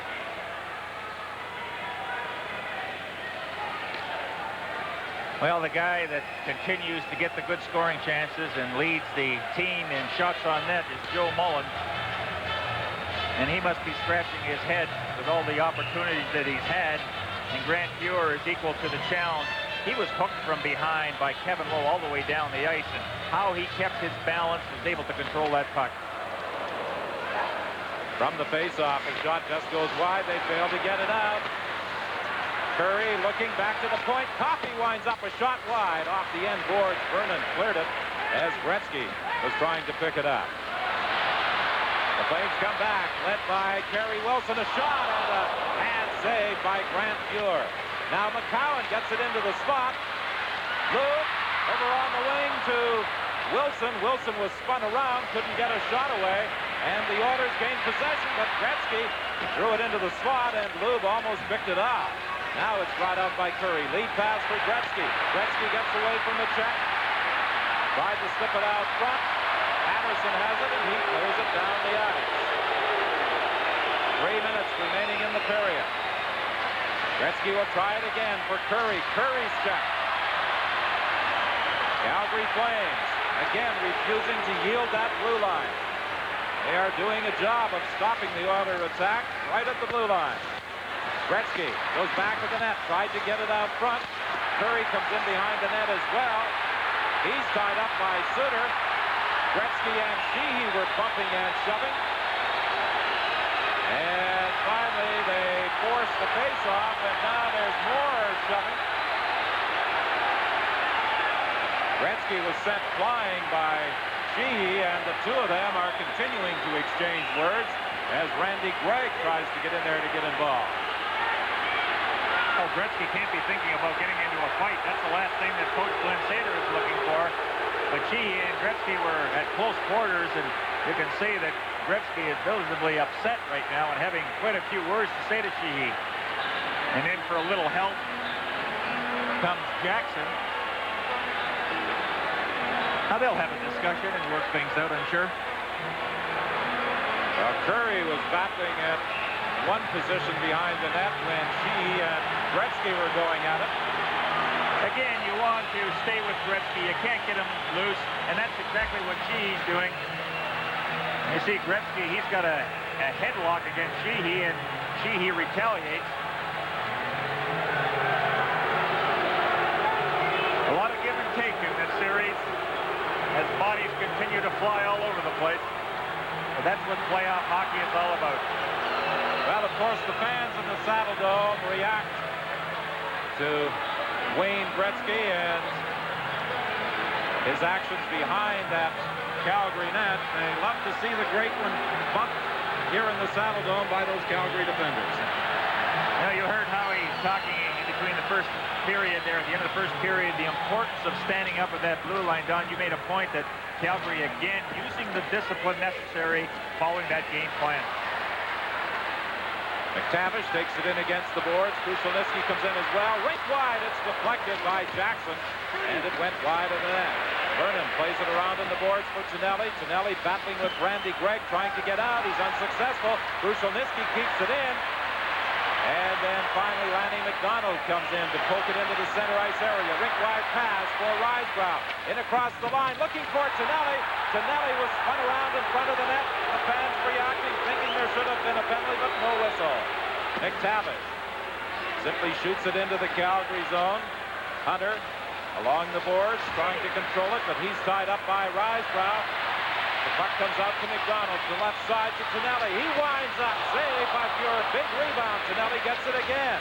Tonelli tried to move in front, is poked away, comes to the line, kept in by McDonald to Otto. Otto trying to get into position. He was hooked by Hunter, couldn't get a shot away. And the puck is dumped down the ice by the Oilers. Well, both teams right now, Don, a lot of hooking and grabbing going on, and there's no penalties being called. Back at his own line, Kevin Lowe. Into the center ice area to Messier. Messier in across the line, trying to go around McInnes. The Calgary defenseman takes him out of the play. Dumps it up along the boards, but Joel Otto is upset by Lee Vogelin. The puck fired back as we move into the final minute of this second period. Otto in across the line, drops it for Poplinski. Poplinski had his stick lifted by Messier, who beats it ahead to Anderson. Anderson on the right side to Messier. Messier, he's bumped again by McInnes. Gets it out front, and it was clipped just wide by Anderson. Coffey keeps it in. His shot bounces off the stick to the corner. Hunter back to the net. Messier was tied up. It goes to the other corner. McInnes laid it off the glass. It took a very unusual bounce out into the slot, but then was sent on its way down the ice by the Flames for an icing call with 22 seconds left in the period. This program is copyrighted and is strictly for the private use of our audience. Any reproduction, retransmission, distribution, or exhibition in whole or in part without the express consent of the Canadian Broadcasting Corporation is strictly prohibited. Must be a little concern on the Edmonton Oilers bench as they've only registered 4 shots on goal in this second period. The play has all been Calgary as they have had 15 shots on net and have spent quite a bit of time in the Edmonton end of the ice. Well, the fans at the Saddle Dome certainly in getting involved in this hockey game. They were encouraged to show up in red, and I would say about 75% of them are wearing something red to this game. The face-off in the Calgary zone. Remember, the Edmonton Oilers late in the first period on an important face-off in the Calgary zone, won the draw, and that man, Wayne Gretzky, scored the goal. And of course, he's out there again along with Yari Curry, and this is by far their best game for the series. They have that bounce. See, on the face-off here, Bob Johnson mentions that everybody has a responsibility. Whether you win the draw or lose the draw, the Calgary Flames know what they have to do. And what the forwards do is they anticipate the draw of the puck. They want to get out to the point man as quickly as possible. From the face-off, Reinhart takes it behind his own net, finds an opening, and dumps it down the ice. The Flames quite happy to go to the dressing room with that one-goal advantage. They do not wish to give up a goal in the dying seconds as they did in that first period. Gretzky was upset at the Calgary blue line, drawing reaction from the fans again, and as it's dumped down the ice, the horn sounds to end period 2. Well, that period certainly belonged to the Calgary Flames. Great effort inspired by their fans, and the Oilers can thank the goaltending of Grant Fuhr.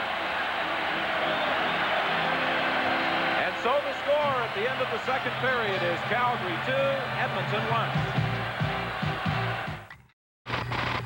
1. The strongest name in the financial landscape is Cambrian Credit Union. The boldest look in financial services is Cambrian Credit Union. Cambrian Credit Union, with 6 convenient locations. Cambrian Credit Union, a place to build your financial future. On our next Fifth Estate, a story about rural poverty and one of the strangest cases in Canadian legal history. 15 members of one Nova Scotia family were arrested for committing sexual crimes against their own children. And I'll report on an ancient technique which is playing a new role in cancer research. The power of the mind, coupled with conventional treatment.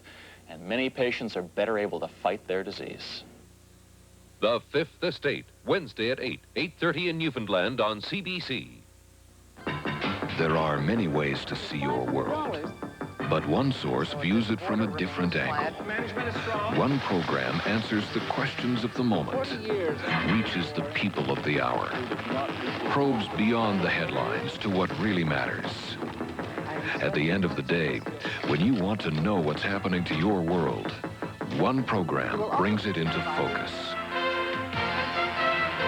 There is only one journal.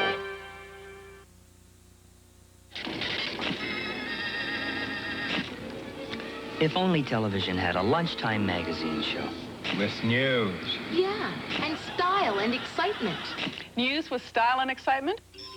Look again. That's what we do every day at midday. The facts, the fantasies, the fun, up front, behind the scenes, down the street, and around the world. Midday on CBC Television. CBC Television. Look again.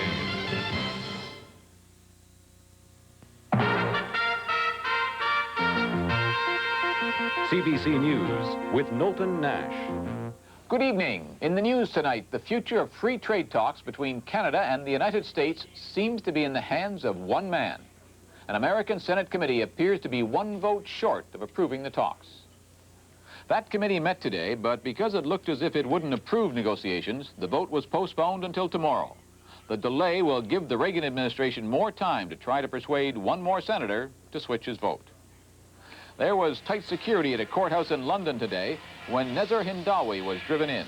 He was arraigned on a charge of attempted murder in connection with the plot to smuggle a bomb on board an El Al jet last week. And on Libyan television tonight, these pictures were broadcast. They're said to show pieces of an American fighter plane washing up on a shore west of Tripoli. We'll have more news later tonight on The National. Now back to Hockey Night in Canada.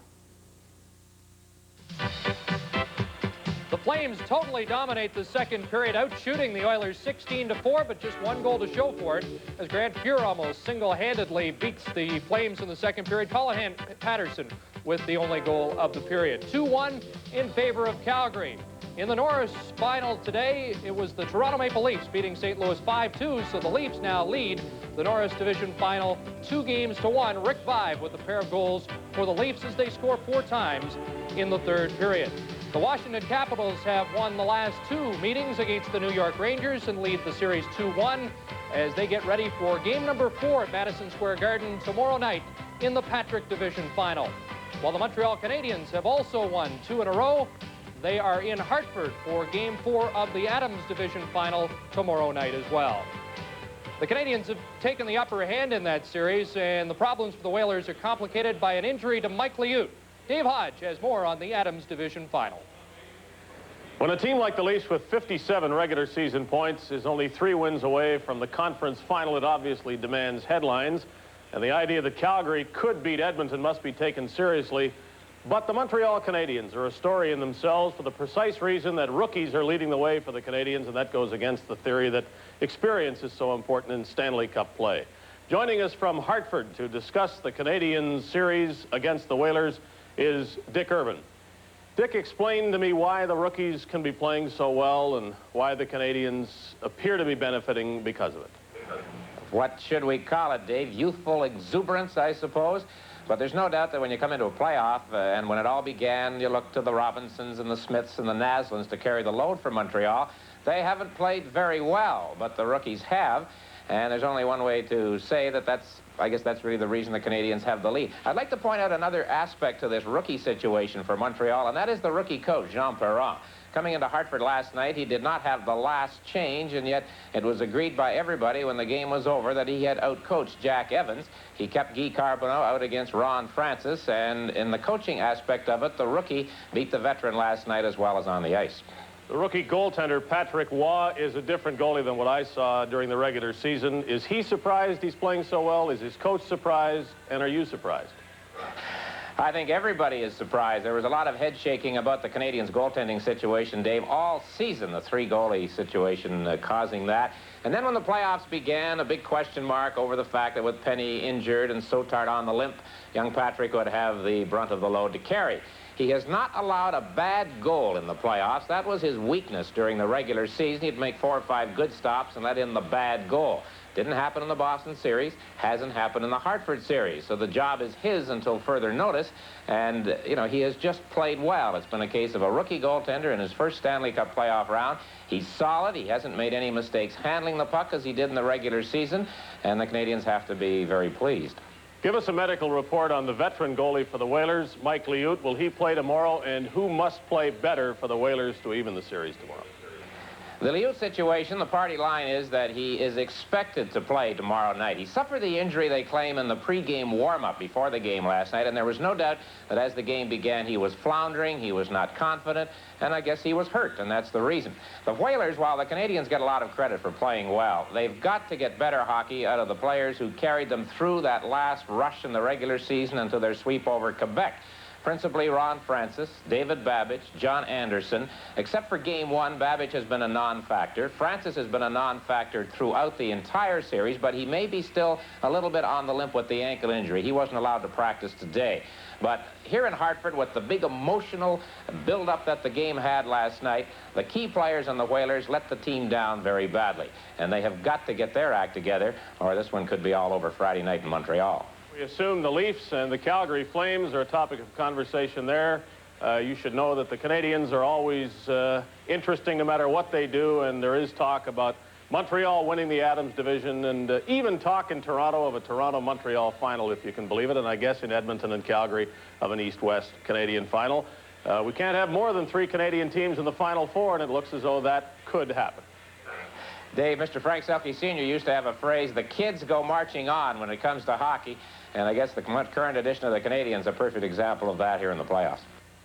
Another one of the trends that is occurring, the dominance of the goaltenders in the playoffs, and I guess that shouldn't come as much of a surprise. Patrick Waugh and Mike Liut, keys in the Adams division. Ken Reggett was outstanding again tonight for the Leafs in the Norris division. Pete Peters has played a big role for the Washington Capitals in the Patrick division. And here tonight, maybe the best goaltending in the playoffs, as Grant Fuhr was outstanding. He held the Flames off the board all but once. Colin Patterson, the lone goal scorer, and Mike Vernon, when he was called upon, was very strong as well. Howie Meeker is coming up next. The Stanley Cup playoffs on CBC continue in just a moment. Just because you've washed your car doesn't mean you're finished. After each wash, you need some Armor All. On the dash, the bumper, and especially the tires. After all, when you're in love, what's a few extra minutes? Armor All. It's the finishing touch every time you wash your car.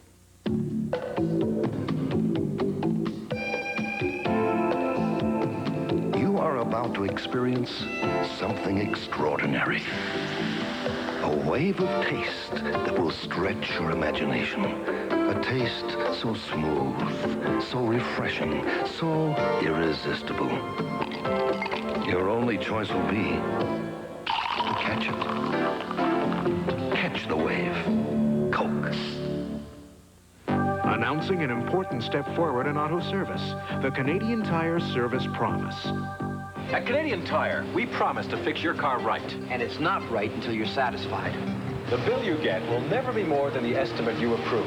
We guarantee our work, we guarantee our parts. We promise to do only what's necessary.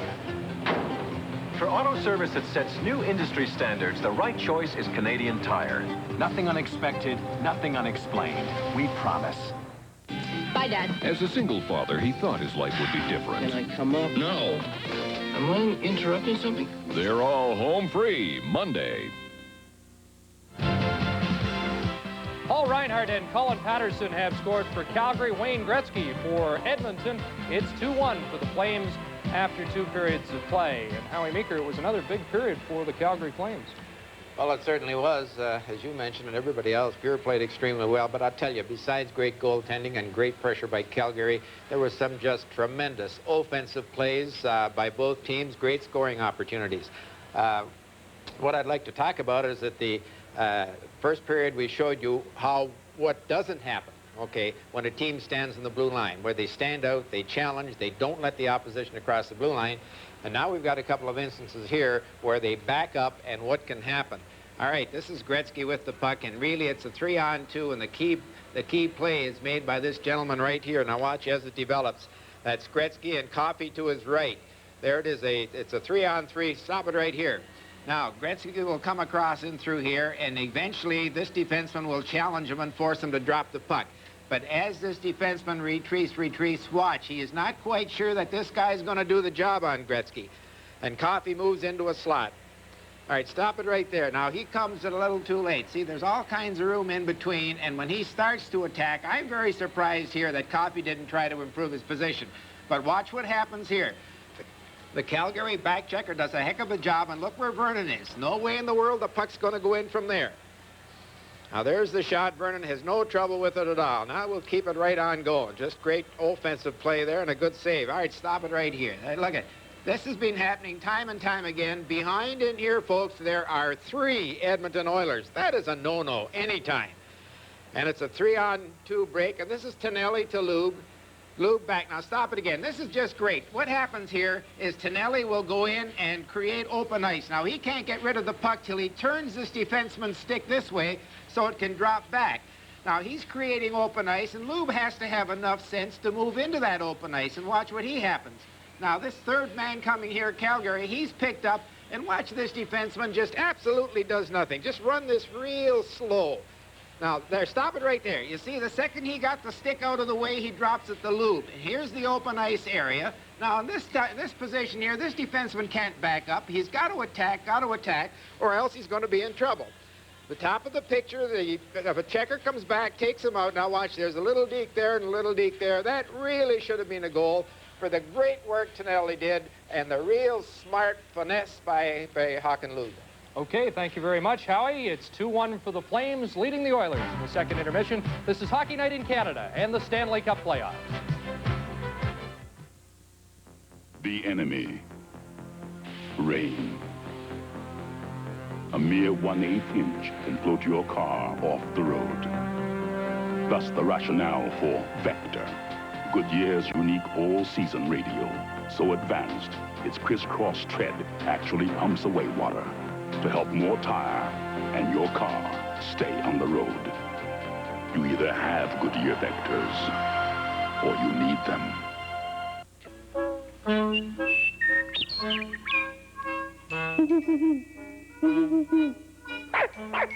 The new Birds of the Prairie version of the Instant Lottery gives you a chance to win from $2 to a $10,000 nest egg instantly.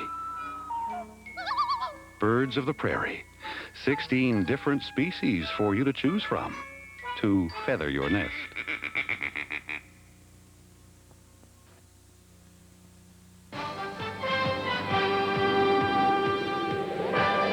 In 1961, Montreal's Boom Boom Geoffrion was injured in a playoff game with Chicago and his leg placed in a cast.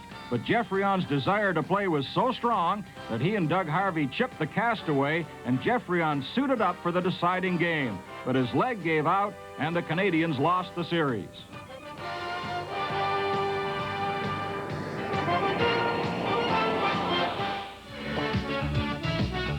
Calgary Flames had a large advantage in play, but only a one-goal advantage on the scoreboard. After 2 periods of play, a 2-1 lead, and joining us now is the co-coach of the Chicago Blackhawks, Roger Nielsen, who wouldn't miss a good game if he had an opportunity to see it. Are you here just watching as a fan, or are you working? Well, we're working. We're, you know, when you lose out 3 straight to the Leafs, you got to make some changes. But it's a great series, and it's too bad that people across Canada can't all see it, because I've never seen a series, I don't think, that has had everything in it. The Flames are very guarded in what they're doing to be so effective against the Oilers, but I don't know if you brought your tape machines, but maybe you can tell us what exactly they're doing that is so effective. Well, Bob Johnson's got his matchups that he wants. He wants to have Shea and Suter out against Gretzky, and Shea's done a great job of aggravating Wayne, and toward the end of the period, we saw the frustration in Wayne Gretzky, and he's got his matchups tonight, of course, having the home game, and he likes to have Risber's line against McTavish, as he feels they can outplay them. And McTavish, of course, had a great game too, but tonight the Risber line is outplaying them, and I like the way Bob Johnson works, because I think he felt that in Game 2 they tired a little, so tonight he's gone with 4 lines now, and he's using all his players, and it'll be interesting to see if that strategy will pay off for the 3rd period. We have to get a quick thought on the Leafs. Suddenly, that losing 3 straight isn't a disgrace. The Leafs are in command of the Norris Division final. Well, the Leafs are fired up, and they're getting great goalkeeping, and you know, a few years back when we were with Vancouver, that was what we used, a fired-up team, and Richard Berger's goalkeeping, and the Leafs are doing the same thing. They're hitting hard, and you know, they haven't won the series yet, but I think they could beat St. Louis. Okay, thank you very much. Roger Nielsen of the Chicago Blackhawks. Hockey Night in Canada returns in a moment. Just how easy is it to install Styrofoam SM brand insulation?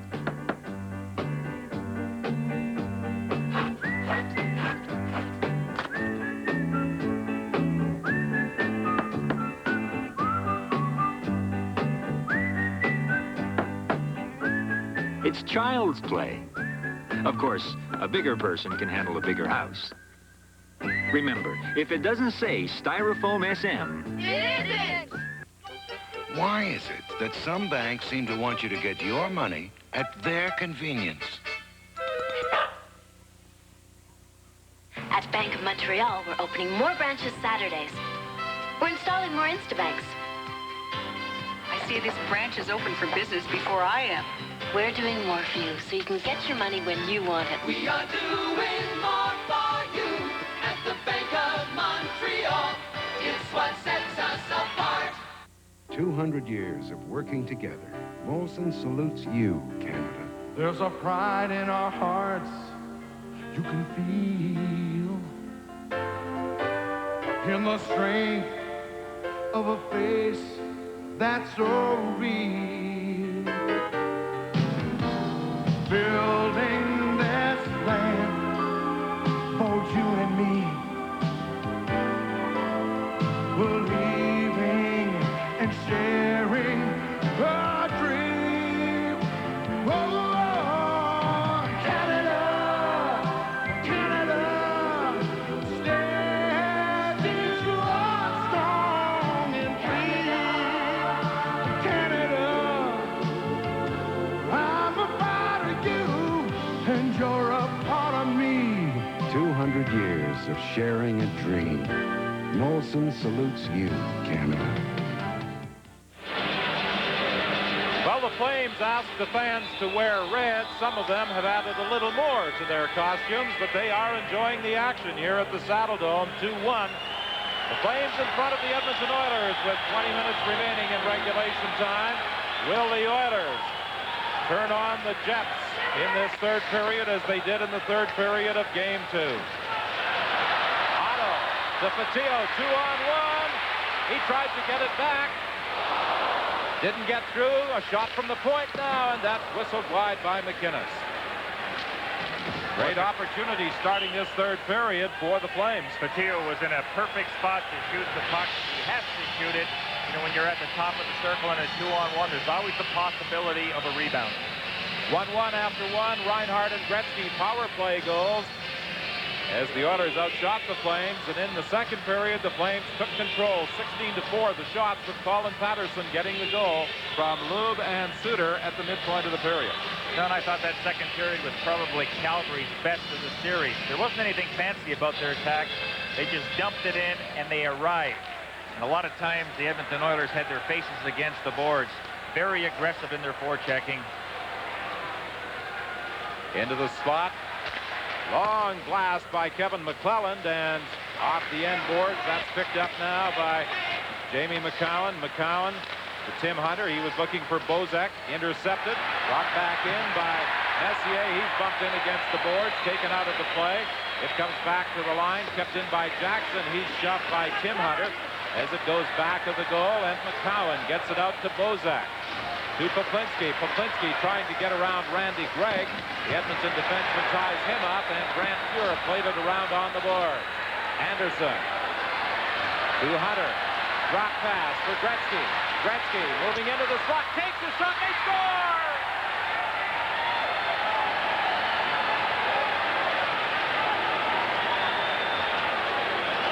It was a 3-on-3 situation. The Flames backed up, but the guy that had to make the defensive play was Lube. Now keep an eye as he tries to check Gretzky with a stick. Gretzky slips away from him, and that's how smart Gretzky is. He didn't shoot the puck. He saw Anderson in the clear and slid a perfect pass to him. And all Anderson has to do is slip a little shift to his backhand, and we got a tie score. Glenn Anderson, the leading scorer for the Oilers. He got that big overtime winner in Game 2, and from Gretzky and Hunter, he deadlocks the game at 1:16 here in the third period in Game 3. Well, that's always been Coach Johnson's main concern, is the one-on-one situations. We have to hold our own there. Napier breaking in. He gets a shot away, the save by Vernon. He dumps it back to the net for Johnson. He's bumped by McTavish. It's loose. Finally picked up by Tonelli and dumped down the ice. Fuhr stops it at the side of the net for Charlie Huddy. Huddy for Napier. Rink-wide pass to Paul Coffey. Coffey wheeling in across the line, going around Tonelli. Coffey throwing it out front, and Krushelnyski couldn't get a stick on it. Gets it again. Backhand shot. A high shot, and that hit a player and went to the corner. McTavish has it in the corner. McTavish is bumped. Then Krushelnyski is sent flying. McTavish gets it again. McTavish having a battle back there with Johnson. Krushelnyski takes it out front. A shot. The save by Vernon. Back to the point. Huddy tried to slide it across to Coffey. It was too far for him, and Lanny McDonald gets it out into the center ice area. Pressure by the Edmonton Oilers to start this third period. Here comes McTavish across the line. In for Hunter, and Vernon poked that away from him. Joel Otto breaks in on the right side. Shot, saved by Grant Fuhr. He's got it between the pads. From the Olympic Saddle Dome in Calgary, this is Stanley Cup 86 on CBC. Hi, I'm Stu Jeffers. He went back in without cover. We couldn't stop him. He was just a kid. Said it was his duty as a price checker, his mission to help Superstore win the war on high prices. Kid. Look! Superstore, fighting for fair prices in our time. You almost bought it that time, son. Are you kidding? Not at their prices.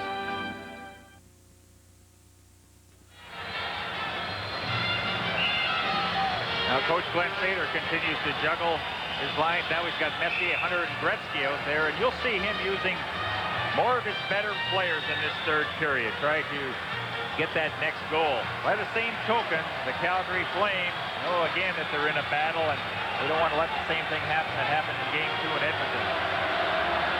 Face-off in the Edmonton zone. Back to the line. A shot by Sheehy just went wide.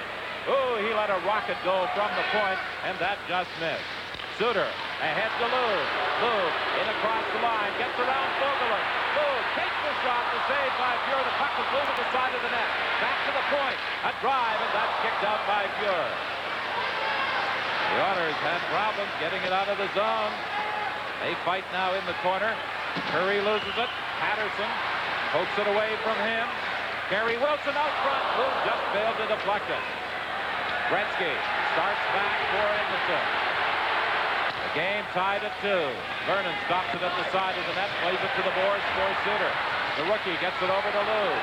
Lube to the line for Suter. Suter cutting for the net. Backhand shot. That's handled. He was tied up by Hunter, and Fuhr deflected it to the corner. It's fired down the ice. A race for that puck. Going back to touch it is Joel Otto, and he starts out of his own zone.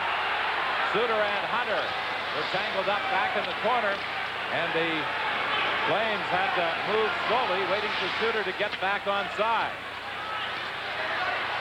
Now Otto circles back into his own zone to Suter. Lead pass for Mullen. He's got a breakaway. Mullen going in, and a great save by Fuhr. They try and center it, and it winds up in the equipment of Randy Gregg. Great chance for Mullen, and Gary, you talked about his frustration in the series, particularly in Game 1. He's spoiled in Game 3. Yeah, and he's had no scoring chances, but how quickly he gets himself in the clear, right between the two defenses. Look at how he took that pass on his backhand. He's being harassed from behind. He double clutches it and just couldn't quite get it into that corner. But boy, oh boy, that Mullen is some kind of a player to keep his concentration, because he was certainly hooked from behind. He has had the chances. He has scored, but he would like to have a lot more. It's been quite a battle, an individual battle between Fuhr and Mullen the whole series. 16:05 left in the third. The game is tied at 2. The series tied at 1. Game 4 here at the Saddle Dome on Thursday night. Mullen was giving the passer a target on his forehand. It went on his backhand. He just reached from behind and made it look easy. Poplinski wins the draw. McInnes was moving in to take the shot, but Mullen got there, tried to feed it back to him, and as a result, he was unable to get that shot away. Played up along the boards, but kept in. Messier coming back, took it away from Poplinski. Huddy tries it to Kevin McClellan. He's been used sparingly in this game. McClellan, backhand shot, stopped at the side of the net by Vernon. In behind the goal now, it's McCowan playing it off the glass, kept in by Huddy. A high shot. And McClellan tried to knock that down at the side of the net, but it came off the glass, and the Flames come back, led by Bozak. Bozak into the spot. Mullen was tied up. The fans reacting, thinking there should have been a penalty, but no whistle. Messier crosses the line for McTavish. McTavish tried to get it into the spot to Glenn Anderson. It was behind him, and the Flames come back. Good back-checking, however, by Glenn Anderson as he caught up with John Tonelli. The speed of Glenn Anderson apparent on that one. Tonelli tries it again. Centering for Rysbrough. It was picked off by Kevin Lowe. McTavish starts out of his own zone. 14:54 left in the third period. The game tied at 2 here at the Saddle Dome. The Oilers, Don Jackson back into his own zone for Randy Gregg, trying to set something up. Ahead to Dave Lumley. Lumley working in across the line. Lumley is checked, and there's a whistle on the play on an offside.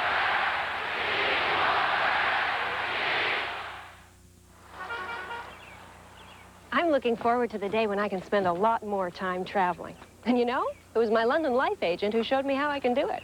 A financial package called Freedom 55 gives me all the life insurance protection I need. And it'll help me retire as early as age 55.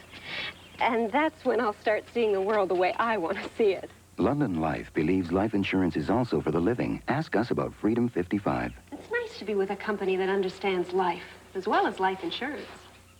Yeah, in Game 2, referee Gregson got himself into a bind where he didn't call any penalties, and the longer the game went, the hooking and the grabbing was there. He could have called 5 or 6, and it seems that Van Helmont is getting himself in the same situation. There's been some clutching and grabbing, but he is not blowing the whistle.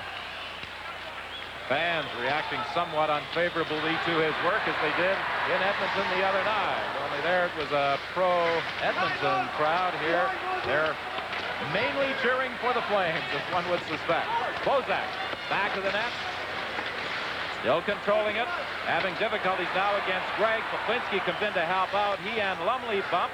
It comes loose to McDonald. He was looking out front for Bozak, and it was deflected away from him. Back comes Edmonton. Don Jackson drives it into the corner. Krushelnyski along the boards with McDonald. They bump. McDonald tries it loose behind the net for Paul Reinhart. Reinhart with the game's first goal. A power play tally for Patterson. He's also scored the goal for the Calgary Flames. He shoots it in, but Paul Coffey comes flying out of his own zone. Coffey away from Kerry Wilson. He shoots it in. McTavish going into the corner along with Hunter, but Vernon stopped it back to the net. However, they are unable to clear. It bounces in front of the net and is picked up now by Sheehy. Sheehy, rink wide pass, intercepted by Curry. Curry looking for Gretzky. Gretzky in across the line against Sheehy. Tries to feed it in, gets it again. Looks into the corner for Coffey. Coffey centers it, and it bounces high. Back to the line. There's the shot. It doesn't get through as Huddy hits Suter with that flash. Lou into the spot to Kerry Wilson, but as he got in across the blue line, he couldn't control it, and it's dumped out by the Oilers. And you notice that Paul Coffey certainly wasn't hanging back. He was going to the offense there and try to get into a scoring position. So again, the Oilers will gamble. They're not going to sit back and wait for an opening. They're going to create one. Loose puck at the line. Picked up by Messier. Messier, long lead pass. He was looking for Gretzky, who was uncovered at the Calgary blue line, but it's an icing call against the Edmonton Oilers. We're off to see the Wizards. Once Wizardly Wizards there was. We're going to Expo 86 because... How do we get there?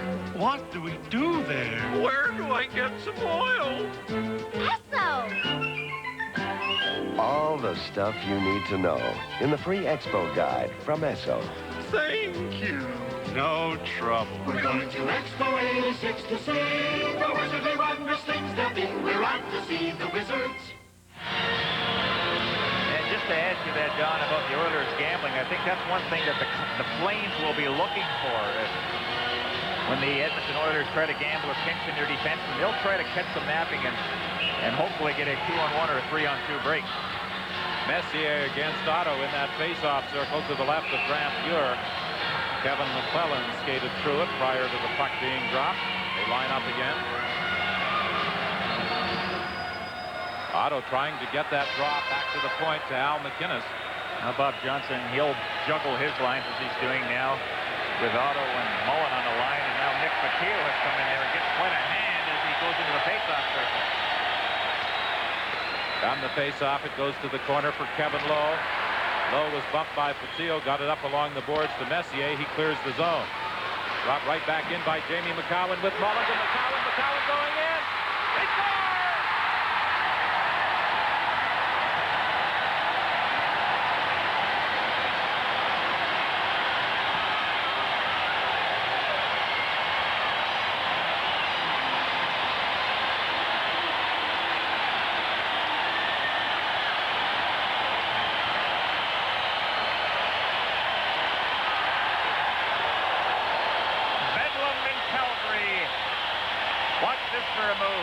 Look at the stick check. You can't do that against the Calgary Flames.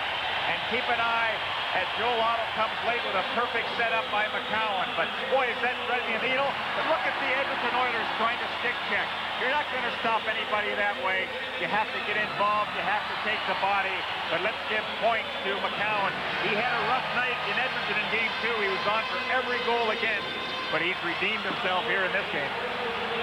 And Joel Mullen made a fine play along the boards to get that puck to McCowan, who fed it across to Joel Otto for a 3-2 Calgary lead. Now it's Mullen in his own zone, dumping it out into the neutral area. I think the Edmonton Oilers had about 3 chances to break up that play, and because they used the stick, they were unable to do so, and it cost them. The Flames pressuring the Oilers at their own blue line. Finally, the Oilers dump it out. The Flames fire it back in. Low, over to Fogelin. To Messier. Messier works down across the line, takes a shot. Vernon got a piece of it. Hunter going back to the net. He's bodied, loses it. McInnes unable to clear. Randy Gregg winds up. His shot is wide of the goal. In the corner. John Tonelli finds an opening and dumps it into the neutral zone with 11:30 left in the period. Kevin Lowe shoots it in off the glass. Vernon stops it back to the net for Al McInnes. McInnes can't find a man in the open, so he dumps it down the ice. Racing after it is Jackson. No icing as good effort by Risebrough to get there first. Into the slot, McDonald with a shot. It goes wide. Good hustle by Doug Risebrough to win the race for that puck to negate any icing call. Loose puck at center ice now. Napier. He shoots it in with 10:54 remaining in the period. 3-2. The Flames in front. McTavish tried to play it back to the net. Intercepted there by Johnson. He gets it out the other side to Reinhart. Lead pass, Risebrough. Risebrough with Tonelli across the line, and Tonelli was ahead of the play, offside. Stanley Cup 86 on CBC is coming to you from the Olympic Saddledome in Calgary.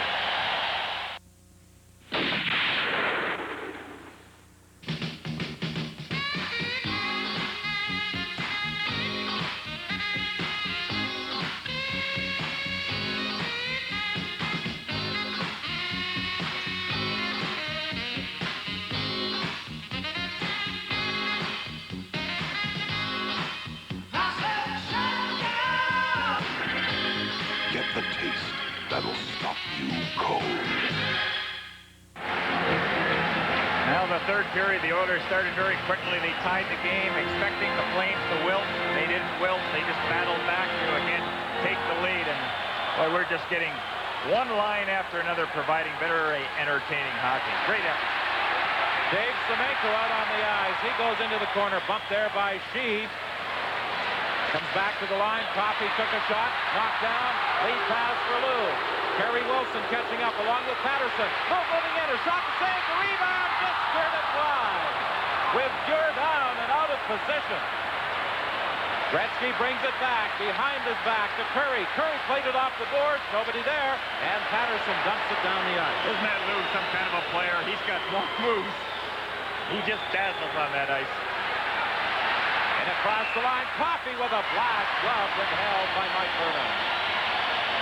Well, if the fans aren't getting their money's worth tonight, there's something wrong, because both teams have provided excellent effort.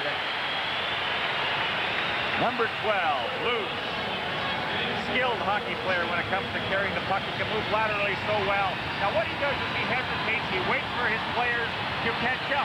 Now, he makes a move and just keeps moving in, moving in. Look at the position of Grant Fuhr. He gets his own rebound. And in comes Huddy to be able to just knock the puck away and take Lube, or he would have had a 2-goal game. 9:52 remaining in the period. 3-2. The Flames lead the Oilers in this third game of the Smythe Division Final. Lead pass for Suominen. He couldn't control it. Batted out to the line. Poplinski feathers it ahead to Bozak, just a little too far.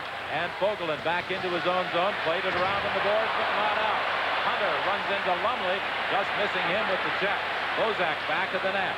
Tied up by Kevin Lowe. It goes loose. Poplinski and McClellan bump. Lumley has it. He loses it.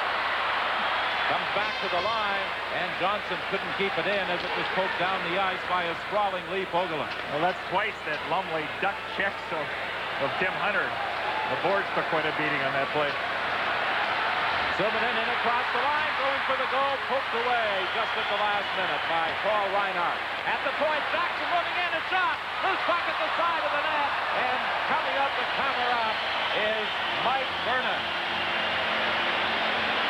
8:57 is the time left in the third. We work the CN way. because our prairie's wealth depends on an efficient railway to keep costs down and make our grain competitive in distant lands. We work to increase that efficiency with double track and high-tech fiber optics cables underground, working towards a lean, compact efficiency to serve our country better, making CN fit for the world ahead.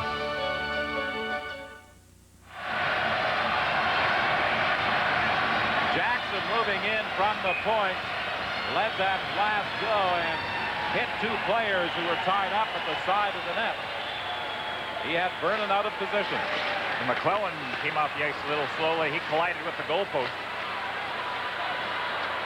Patterson gets it ahead. Reinhardt drives it down the ice. Lou picks it up, picks the shot. Good burst of speed by Lou, and he got to that puck to get a shot away on Grant Fuhr. Patterson tries it again. Patterson having a little problem controlling it. Gets it into the corner now. Gets it back again for Kerry Wilson. Wilson backhand shot. Here's the Jack Rasheed. The save by Grant Fuhr. He wasn't sure where that puck was. He had his back to the net and still made the save. Boy, what a line this has been for the Calgary Flames. Wilson, Lube, and Patterson, and yourself off Johnson is shaking his head. Can't believe it. The goaltending display of Grant Fuhr. He has had 35 shots against him, only 18. Look at the pressure here, and Wilson goes in. He's a little too deep. Now watch this save, and he just sprawls, and somehow Grant Fuhr grabs a hold of it. But again, the Calgary Flames, tremendous pressure in the Edmonton end of the ice. They are hanging on by a thread right now, the Oilers. Even though he was down, Grant Fuhr got that glove up on the shot by Sheed. 8:26 left in the game. From the faceoff, Coffey goes back of his own net. And they talk about Grant Fuhr being the best goaltender in the league. They know what they're talking about. In across the line, offside. Messier and Hunter just a little ahead of Paul Coffey. This is always clock watching time, not only for the coaches, but also for the players. And the conversation on the bench will be, come on, guys, everybody has two more shifts, and the game is ours. On the same token from the Oilers, you know, they're thinking, hey, somebody's got to get one to tie this game. The face-off just outside the Calgary line. Messier centering Anderson and Hunter. Joel Otto is out there with Poplinski and Mullen. Just before the puck was dropped, Anderson moved way off to the right wing. Here's McCowan with a shot saved by Grant Fuhr. They try and center it. It's on the mesh at the side of the net. Now it comes out front. They can't clear the zone. Poplinski, he takes a shot. It sails wide. Mullen back to the line. The cast winds up just wide. McCowan from the other side shoots it into the corner. They tried to slide it out into the slot area, but it was intercepted by the Oilers. Brought down and across the line. Drop pass now. Low with a shot. That went off the stick, and it's brought back by McKinnon. Glenn Anderson took quite a check as he came down to the line. He gets the puck now as he knocked down that long pass ahead to Messier. Messier still controlling it to Kevin Lowe. He winds up dropping in front of the shot.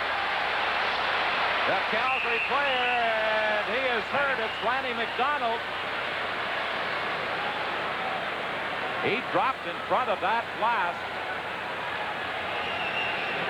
Now the Edmonton Oilers were using the drop play. They kept dropping it back, dropping it back. The points have seemed to be open throughout the hockey game, and finally the Oilers are using it. But what a courageous play by Lanny McDonald. You know, that's what players do come playoff time. The timing was absolutely perfect as Kevin Lowe wound up. You saw the action in front of the net as a collision with Vernon. How about this for a hit with McCowan? Is that taking and stopping the man at the blue line? Well, McDonald skates off to the bench with 7:24 left. Hey, Maurice, I'm getting gray. And you look great. Tell me the truth. Do you really use Grecian Formula 16? The truth is, Jack, I've been using Grecian for many years, but no one knew until I did the commercial. You should try it. Okay, I will. Grecian Formula 16, as easy to use as water. Looks natural, works so gradually, no one can tell. Now you look great. Grecian Formula 16, you just can't tell who's using it. Play underway. Shot in by Reinhardt. Low. Trying to get it out. Risebrow manages to keep it in for Tonelli. Tonelli circles back to the line, dumps it to the corner for Risebrow. He goes back to the net for Poplinski. Tonelli comes in there as well. Poplinski centers it. And Risebrow, despite being tied up by Krushelnyski, got a shot away, but it was knocked down. Napier coming back.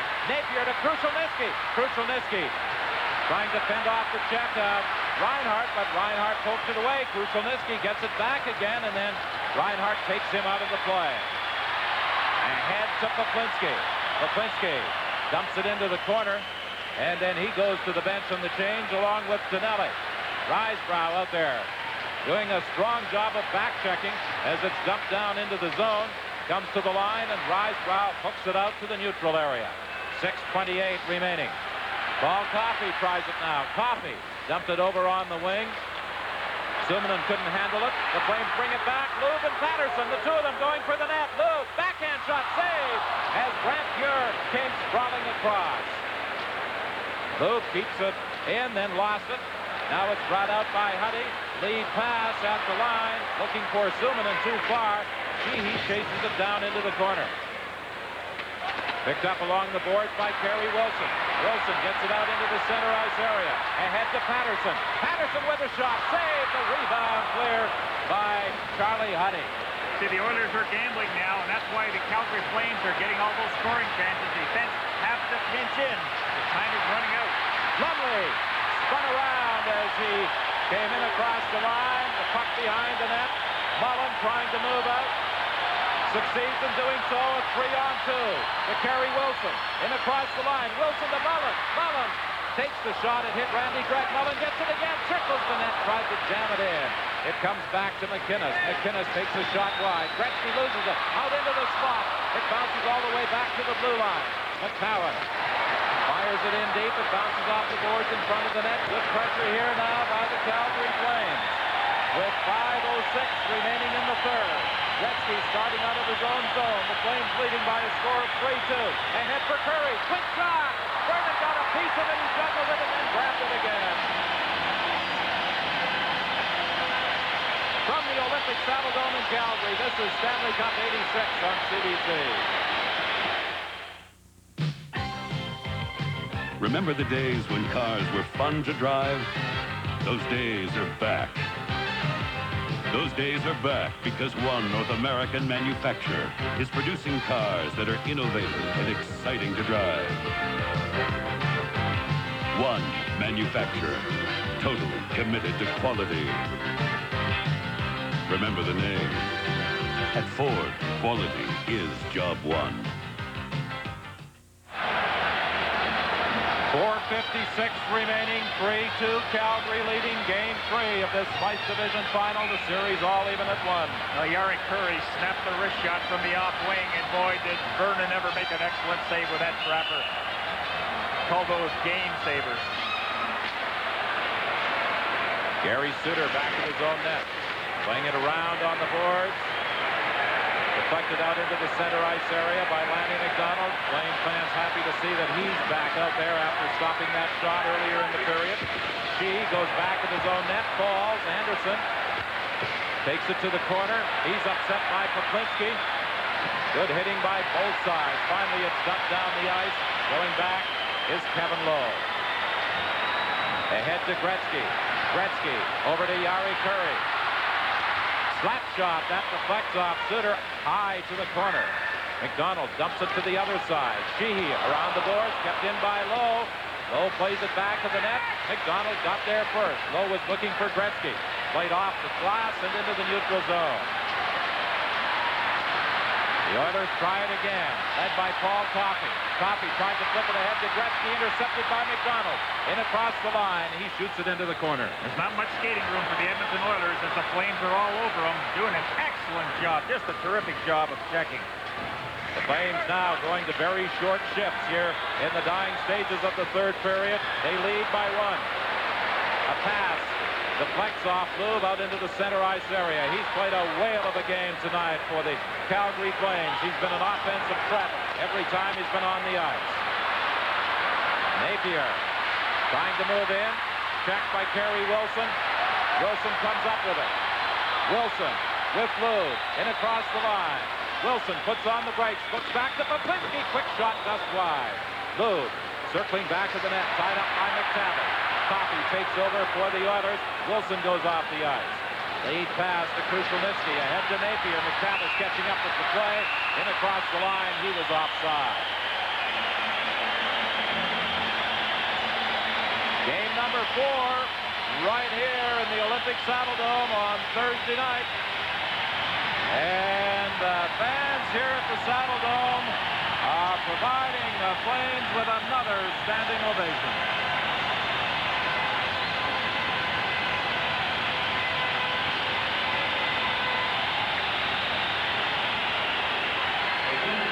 You know, Don, it's just tremendous to watch the effort that these hockey clubs give out there. Every single shift is so very important, and, you know, there's no question that the Calgary Flames have been the better hockey club tonight because, again, they have worked. They've throttled the Edmonton Oilers in just about every department and slowed them down. They have just done a masterful job of checking, and that was the game plan right from game 1. Can we slow down and prevent scoring chances by the Edmonton Oilers? Jackson falls in the corner. Mullen comes in to poke it free. Gregg tries to get out the right side now to Anderson. Anderson is stopped at the line. Gregg follows up. Gregg brings it to the line. Had to wait for Messier to get back onside. Gregg tried to work to the corner. He was stopped, and the puck is dumped back down the ice. It's whistled down as it was hit with a high stick. Think it isn't fun now for the coaches? Muckler and Sather are just wondering where that tying goal is going to come from. He knows he's running out of time. Perhaps with the goalie out of the net, maybe we can pull a miracle like the Calgary Flames did in game 2. And at the other end of the bench, Bob Johnson watching that clock, making sure that he has the proper line matchups on the ice. Stay with your man. Don't give the Oilers the skating room, he's telling his troops. 2:35 remaining. The face-off in the center ice area. Messier and Otto. Now the two of them are waved out, and it will be Anderson and Poplinski. The draw comes back to McCowan.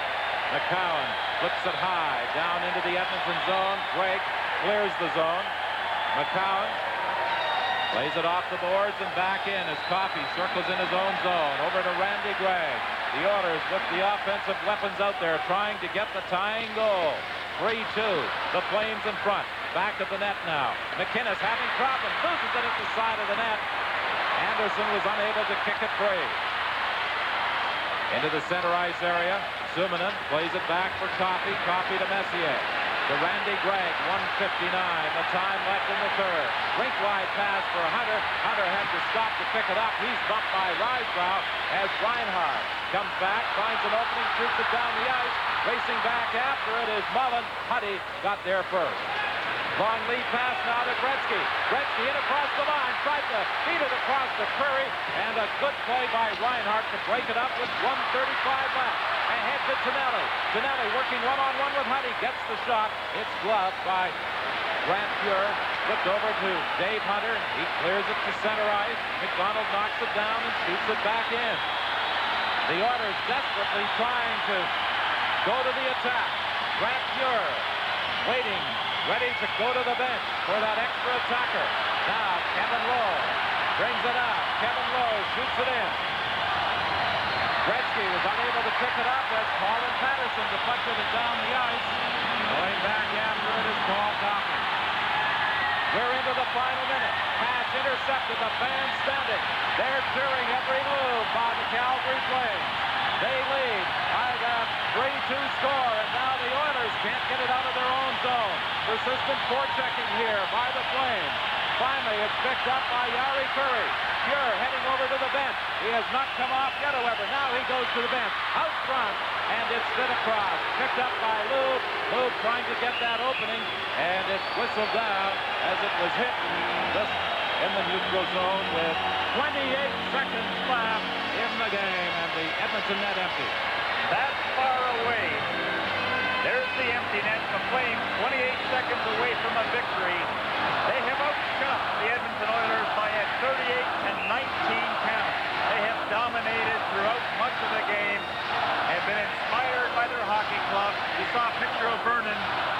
He hasn't been as busy as Grant Muir, but when called upon him, he has been brilliant.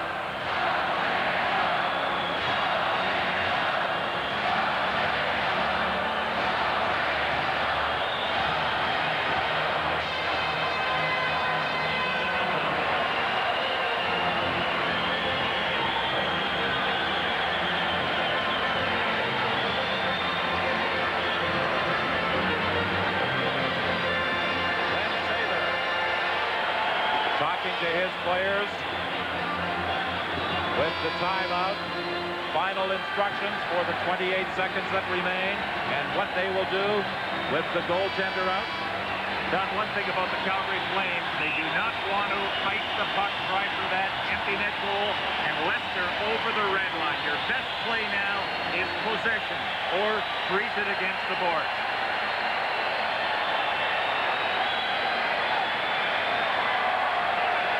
Messier is out there. Anderson, Gretzky, Curry, Coffey, and Gregg. Rysbrow, Patterson, Bozak, McInnes, and McCowan for the Flames.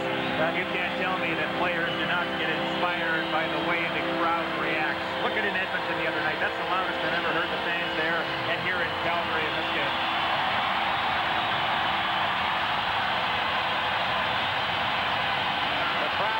Again as Coffey drives it in. It's deflected off Rysbrow high up into the crowd.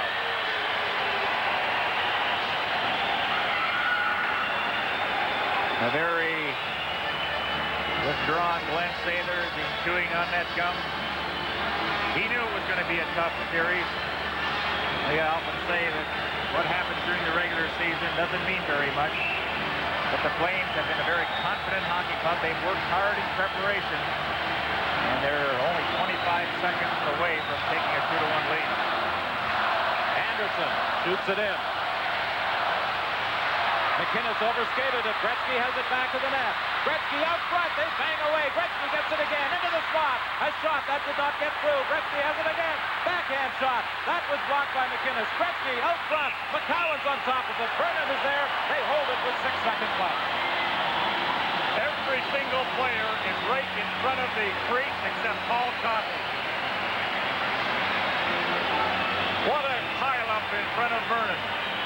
McInnes overskated the puck, and that gave the Edmonton Oilers a chance. And they applied some pressure.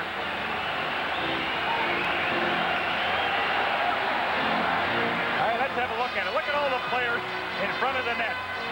McInnes actually made a good block, trying to recover from the miscue behind the net. And it looks like McCowan is on top of it, with Vernon sprawled across the crease. And there's another timeout. And all it's going to take now, Don, is one more face-off by the Calgary Flames.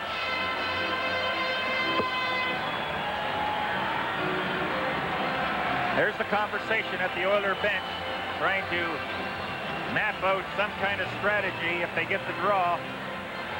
Murdoch and Johnson discussing the possibilities whether you win or lose the draw. Of course, it would make it a lot easier if they had somebody to get that draw. You can't say enough about the work of Grant Muir. He let in 2 easy goals in game 2. Did that destroy him? Not in the least. He bounced back with a tremendous effort in tonight's game. And coming back from a knee injury with 3 days off, Mike Vernon, he was taking treatment for the last 3 days getting ready for this contest tonight. And Don, you had said that he could have played the other night, but the club thought better of it, give him a few more days rest, and get him ready for the rest of the series. Mike Vernon has yet to lose to the Edmonton Oilers, regular season or in playoffs. He has held the Oilers in almost 2 games, 6 seconds shy of 2 games, to just 3 goals. And the responsibility falls on Doug Rysbrow to go against Mark Messier. Messier has the strength. Rysbrow, he's been around a long time. Will Messier try and get it back to the point to Gretzky? That's where he's going.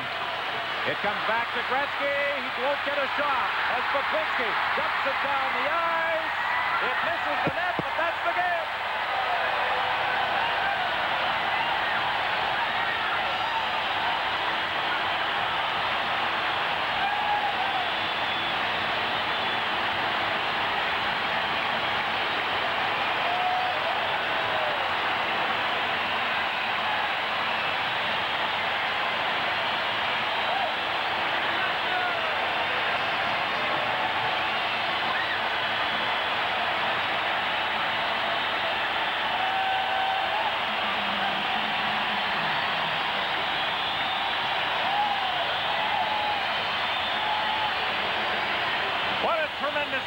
by the Calgary Flames. From goaltender Mike Vernon to the guys that put the puck in the net to the checkers. Bob Johnson said it's going to take a tremendous team effort if we're going to beat the Edmonton Oilers. They got that team effort. That's 3 games in a row now. They have been very competitive and battled right down to the final siren. For the second time in the series, they have the lead. The final score, Calgary 3, Edmonton 2. Our Stanley Cup playoff coverage continues in a moment.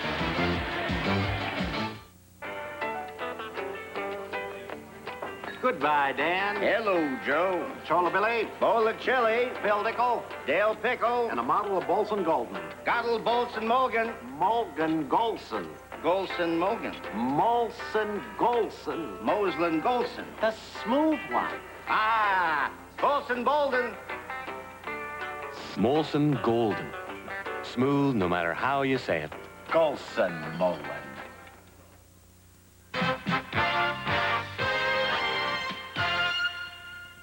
How do you improve a nasal spray? We ask.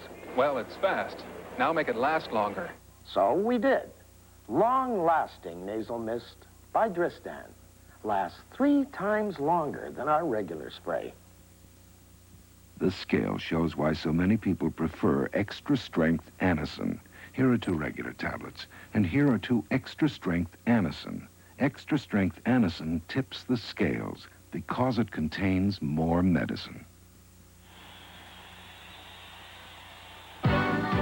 Calgary outshoots Edmonton 38-19. Joel Otto scores the winner. The Flames lead the Smythe final 2-1.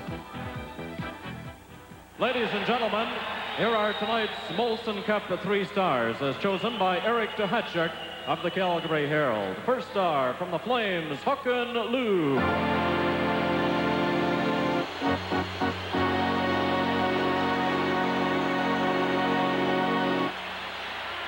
Tonight's second star from the Oilers, Grant Fuhr.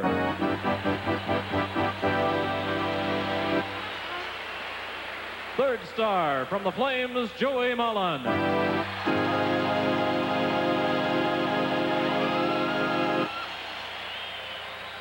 Well, it's interesting that Håkan Loob had just 1 assist in the game, but Howie Meeker, I think he typified the effort that the Calgary Flames put out tonight. Oh, he certainly did. Folks, you realize they played tremendously physical, but the skilled players, 2 of them on the Calgary team, were stars. So what you need is that happy mixture of tremendous hard work, of discipline, of good bodily contact, and then your skilled players still perform up to their potential. That's what happened tonight. This score will be read elsewhere as another surprise, and yet it is becoming less surprising because the Flames have had the best of the series. No doubt about it. They won or tied 8 out of the 9 periods, and I really wouldn't have believed that they were able to put the Edmonton Oilers in this position. I'm tremendously happy. Now Calgary has a chance to win, and the Oilers, the Stanley Cup champions, have a chance to come back and prove they're all as good as we've been saying they are for years. The series seems to be getting better with each game. I'm wondering, and maybe we're getting ahead of ourselves, but are we watching the Stanley Cup final right here? Well, I've said that from day one. The winner of this would win the Stanley Cup, but I don't know if the Oilers don't eventually win it and don't play any better than they are now. Washington could beat them, but I think if Calgary wins the series, sure, they're going to win the Stanley Cup. Okay, Howie, thank you very much. Live on CBC, this is Hockey Night in Canada. Expo 86 is looking at the future of communications. At Crown Life, we know that communications is vital. For Crown Life, communications is telling you what we can do for you and you telling us, one-on-one. Crown Life ensures your future by responding to your needs today. Crown Life, proud sponsor of Expo 86. My cutie. The McDonald's Bacon Double Cheeseburger. It's a good time for the great taste, but time is running out. We brought back a bacon double cheese. They're only available until May 9th, so don't let time slip away. With bacon in every bite. 2 all-beef patties, a slice of processed cheese, and bacon. Bacon in every bite. Don't wait another minute. It's a good time. Only $1.59. For the great taste. But only until May 9th. A McDonald's. Better hurry. It looked like a repeat of Game 2 when Glenn Anderson scored early, but Joel Otto's goal at 7:32 was the game winner as the Flames beat the Oilers in game number 3. So it's the Flames leading the series 2-1. Håkan Loob was outstanding tonight, skating as well as I think you've probably ever skated in a playoff game. I felt really good today. I don't know. I never got tired. What was going on in your mind when Anderson scored? It looked so much like game 2. Well, when they score early in the third, you never know, because they got a great team and they just keep coming. But today, fortunately, Vernon played really well for us, and we really battled. The other guy played pretty well, too. Grant Fuhr was almost unbeatable. You got 3 by him. On a good night, if Fuhr hadn't been as great as he was, you might have had 6 or 7. Your thoughts on the other guy? He played an unbelievable game. I was in there maybe 5, 6 times, and you couldn't beat him. He was playing outstanding. Now, your thoughts on shutting down the Oilers for, as Howie Meeker said, 8 periods out of 9. What are you doing that is giving the Oilers so much trouble? Well, I think we play a little bit of old-fashioned hockey. We work hard, and we got 20, 23 guys that can really do the job for us. Take us ahead to game 4. The Oilers are probably going to make more adjustments. What are you expecting from them? What do you have to do to make it 2 straight here at the Saddle Dome? Well, I don't think we shouldn't worry too much about them, because we got something going now, and we got to, just try to finish it off. Håkan Loob, great game, and congratulations to you. Thanks a lot. Håkan Loob, the first star of tonight's game. There was great home ice excitement at the Saddle Dome, and likewise at Maple Leaf Gardens, as the Leafs were winners. Dave Hodge has more. Toronto rookie Wendell Clark broke a 2-2 tie with less than 7 minutes to go in the third period, and the Leafs roared to a 5-2 victory over St. Louis, taking a 2-1 lead in the best-of-7 Norris Division Final. The Leafs entered the third period down a goal. St. Louis had bottled up Toronto's attack successfully for a 2-1 lead after 40 minutes, but the Blues took a penalty in the first minute of the third period, and Tom Fergus capitalized, a shot that probably should not have gone in, but Rick Wamsley went for it and just plain missed it. And Fergus's goal from Gary Lehman tied it. It remained 2-2 till the 13:49 mark of period 3. The Leafs hound line. Courtnall and Lehman setting up Wendell Clark, but Clark really did it himself, heading for the net, then going behind the net, and Wamsley left him much too much room on the other side, and Clark stuffed in the winner. Then the Leafs really got hot as Rick Vive scored from Boreas Salming and Steve Thomas. This at the 15:15 mark, less than 2 minutes after Clark's winner. Russ Courtnall added another one. The Leafs won it 5-2. John Davidson, it wasn't a 5-2 game, but once the Leafs got ahead, they really dominated. The Blues, it seems, can bottle them up as long as the score is tied or they're ahead, but once the Leafs get rolling, St. Louis just can't handle a lead. Well, St. Louis made some line changes. They took LaValle out of the lineup. He had 10 shots on goal in the first 2 games, Dave, and they could have used them tonight. They needed some punch up front. They dressed Raglan and Carlson. Neither one played very much and were very effective. I thought that Rick Wamsley, the goals that we looked at right there, they simply weren't good goals. I think you're going to see goaltending change come next game. Well, people were surprised there was one tonight, that Greg Millen, after the way he played in the first 2 games, wasn't in the net tonight. Well, he was a star in both of those games, and he played well and he played aggressive, and that's the way their team has to play. And you have a leader in goal going out playing aggressive. That can be an infectious situation as far as his teammates go. When the score was 2-2, the Blues thought they had the lead. Referee Brian Lewis ruled he had blown the whistle before the puck went in the net, and the Blues argued vehemently. That's the story in Game 3, Norris Division Final. Leafs ahead 2-1. So home ice rules tonight, as the Calgary Flames also winners at home as they beat the Oilers 3-2 in Game 3 of the Smythe Final. The Stanley Cup playoffs on CBC continue in a moment.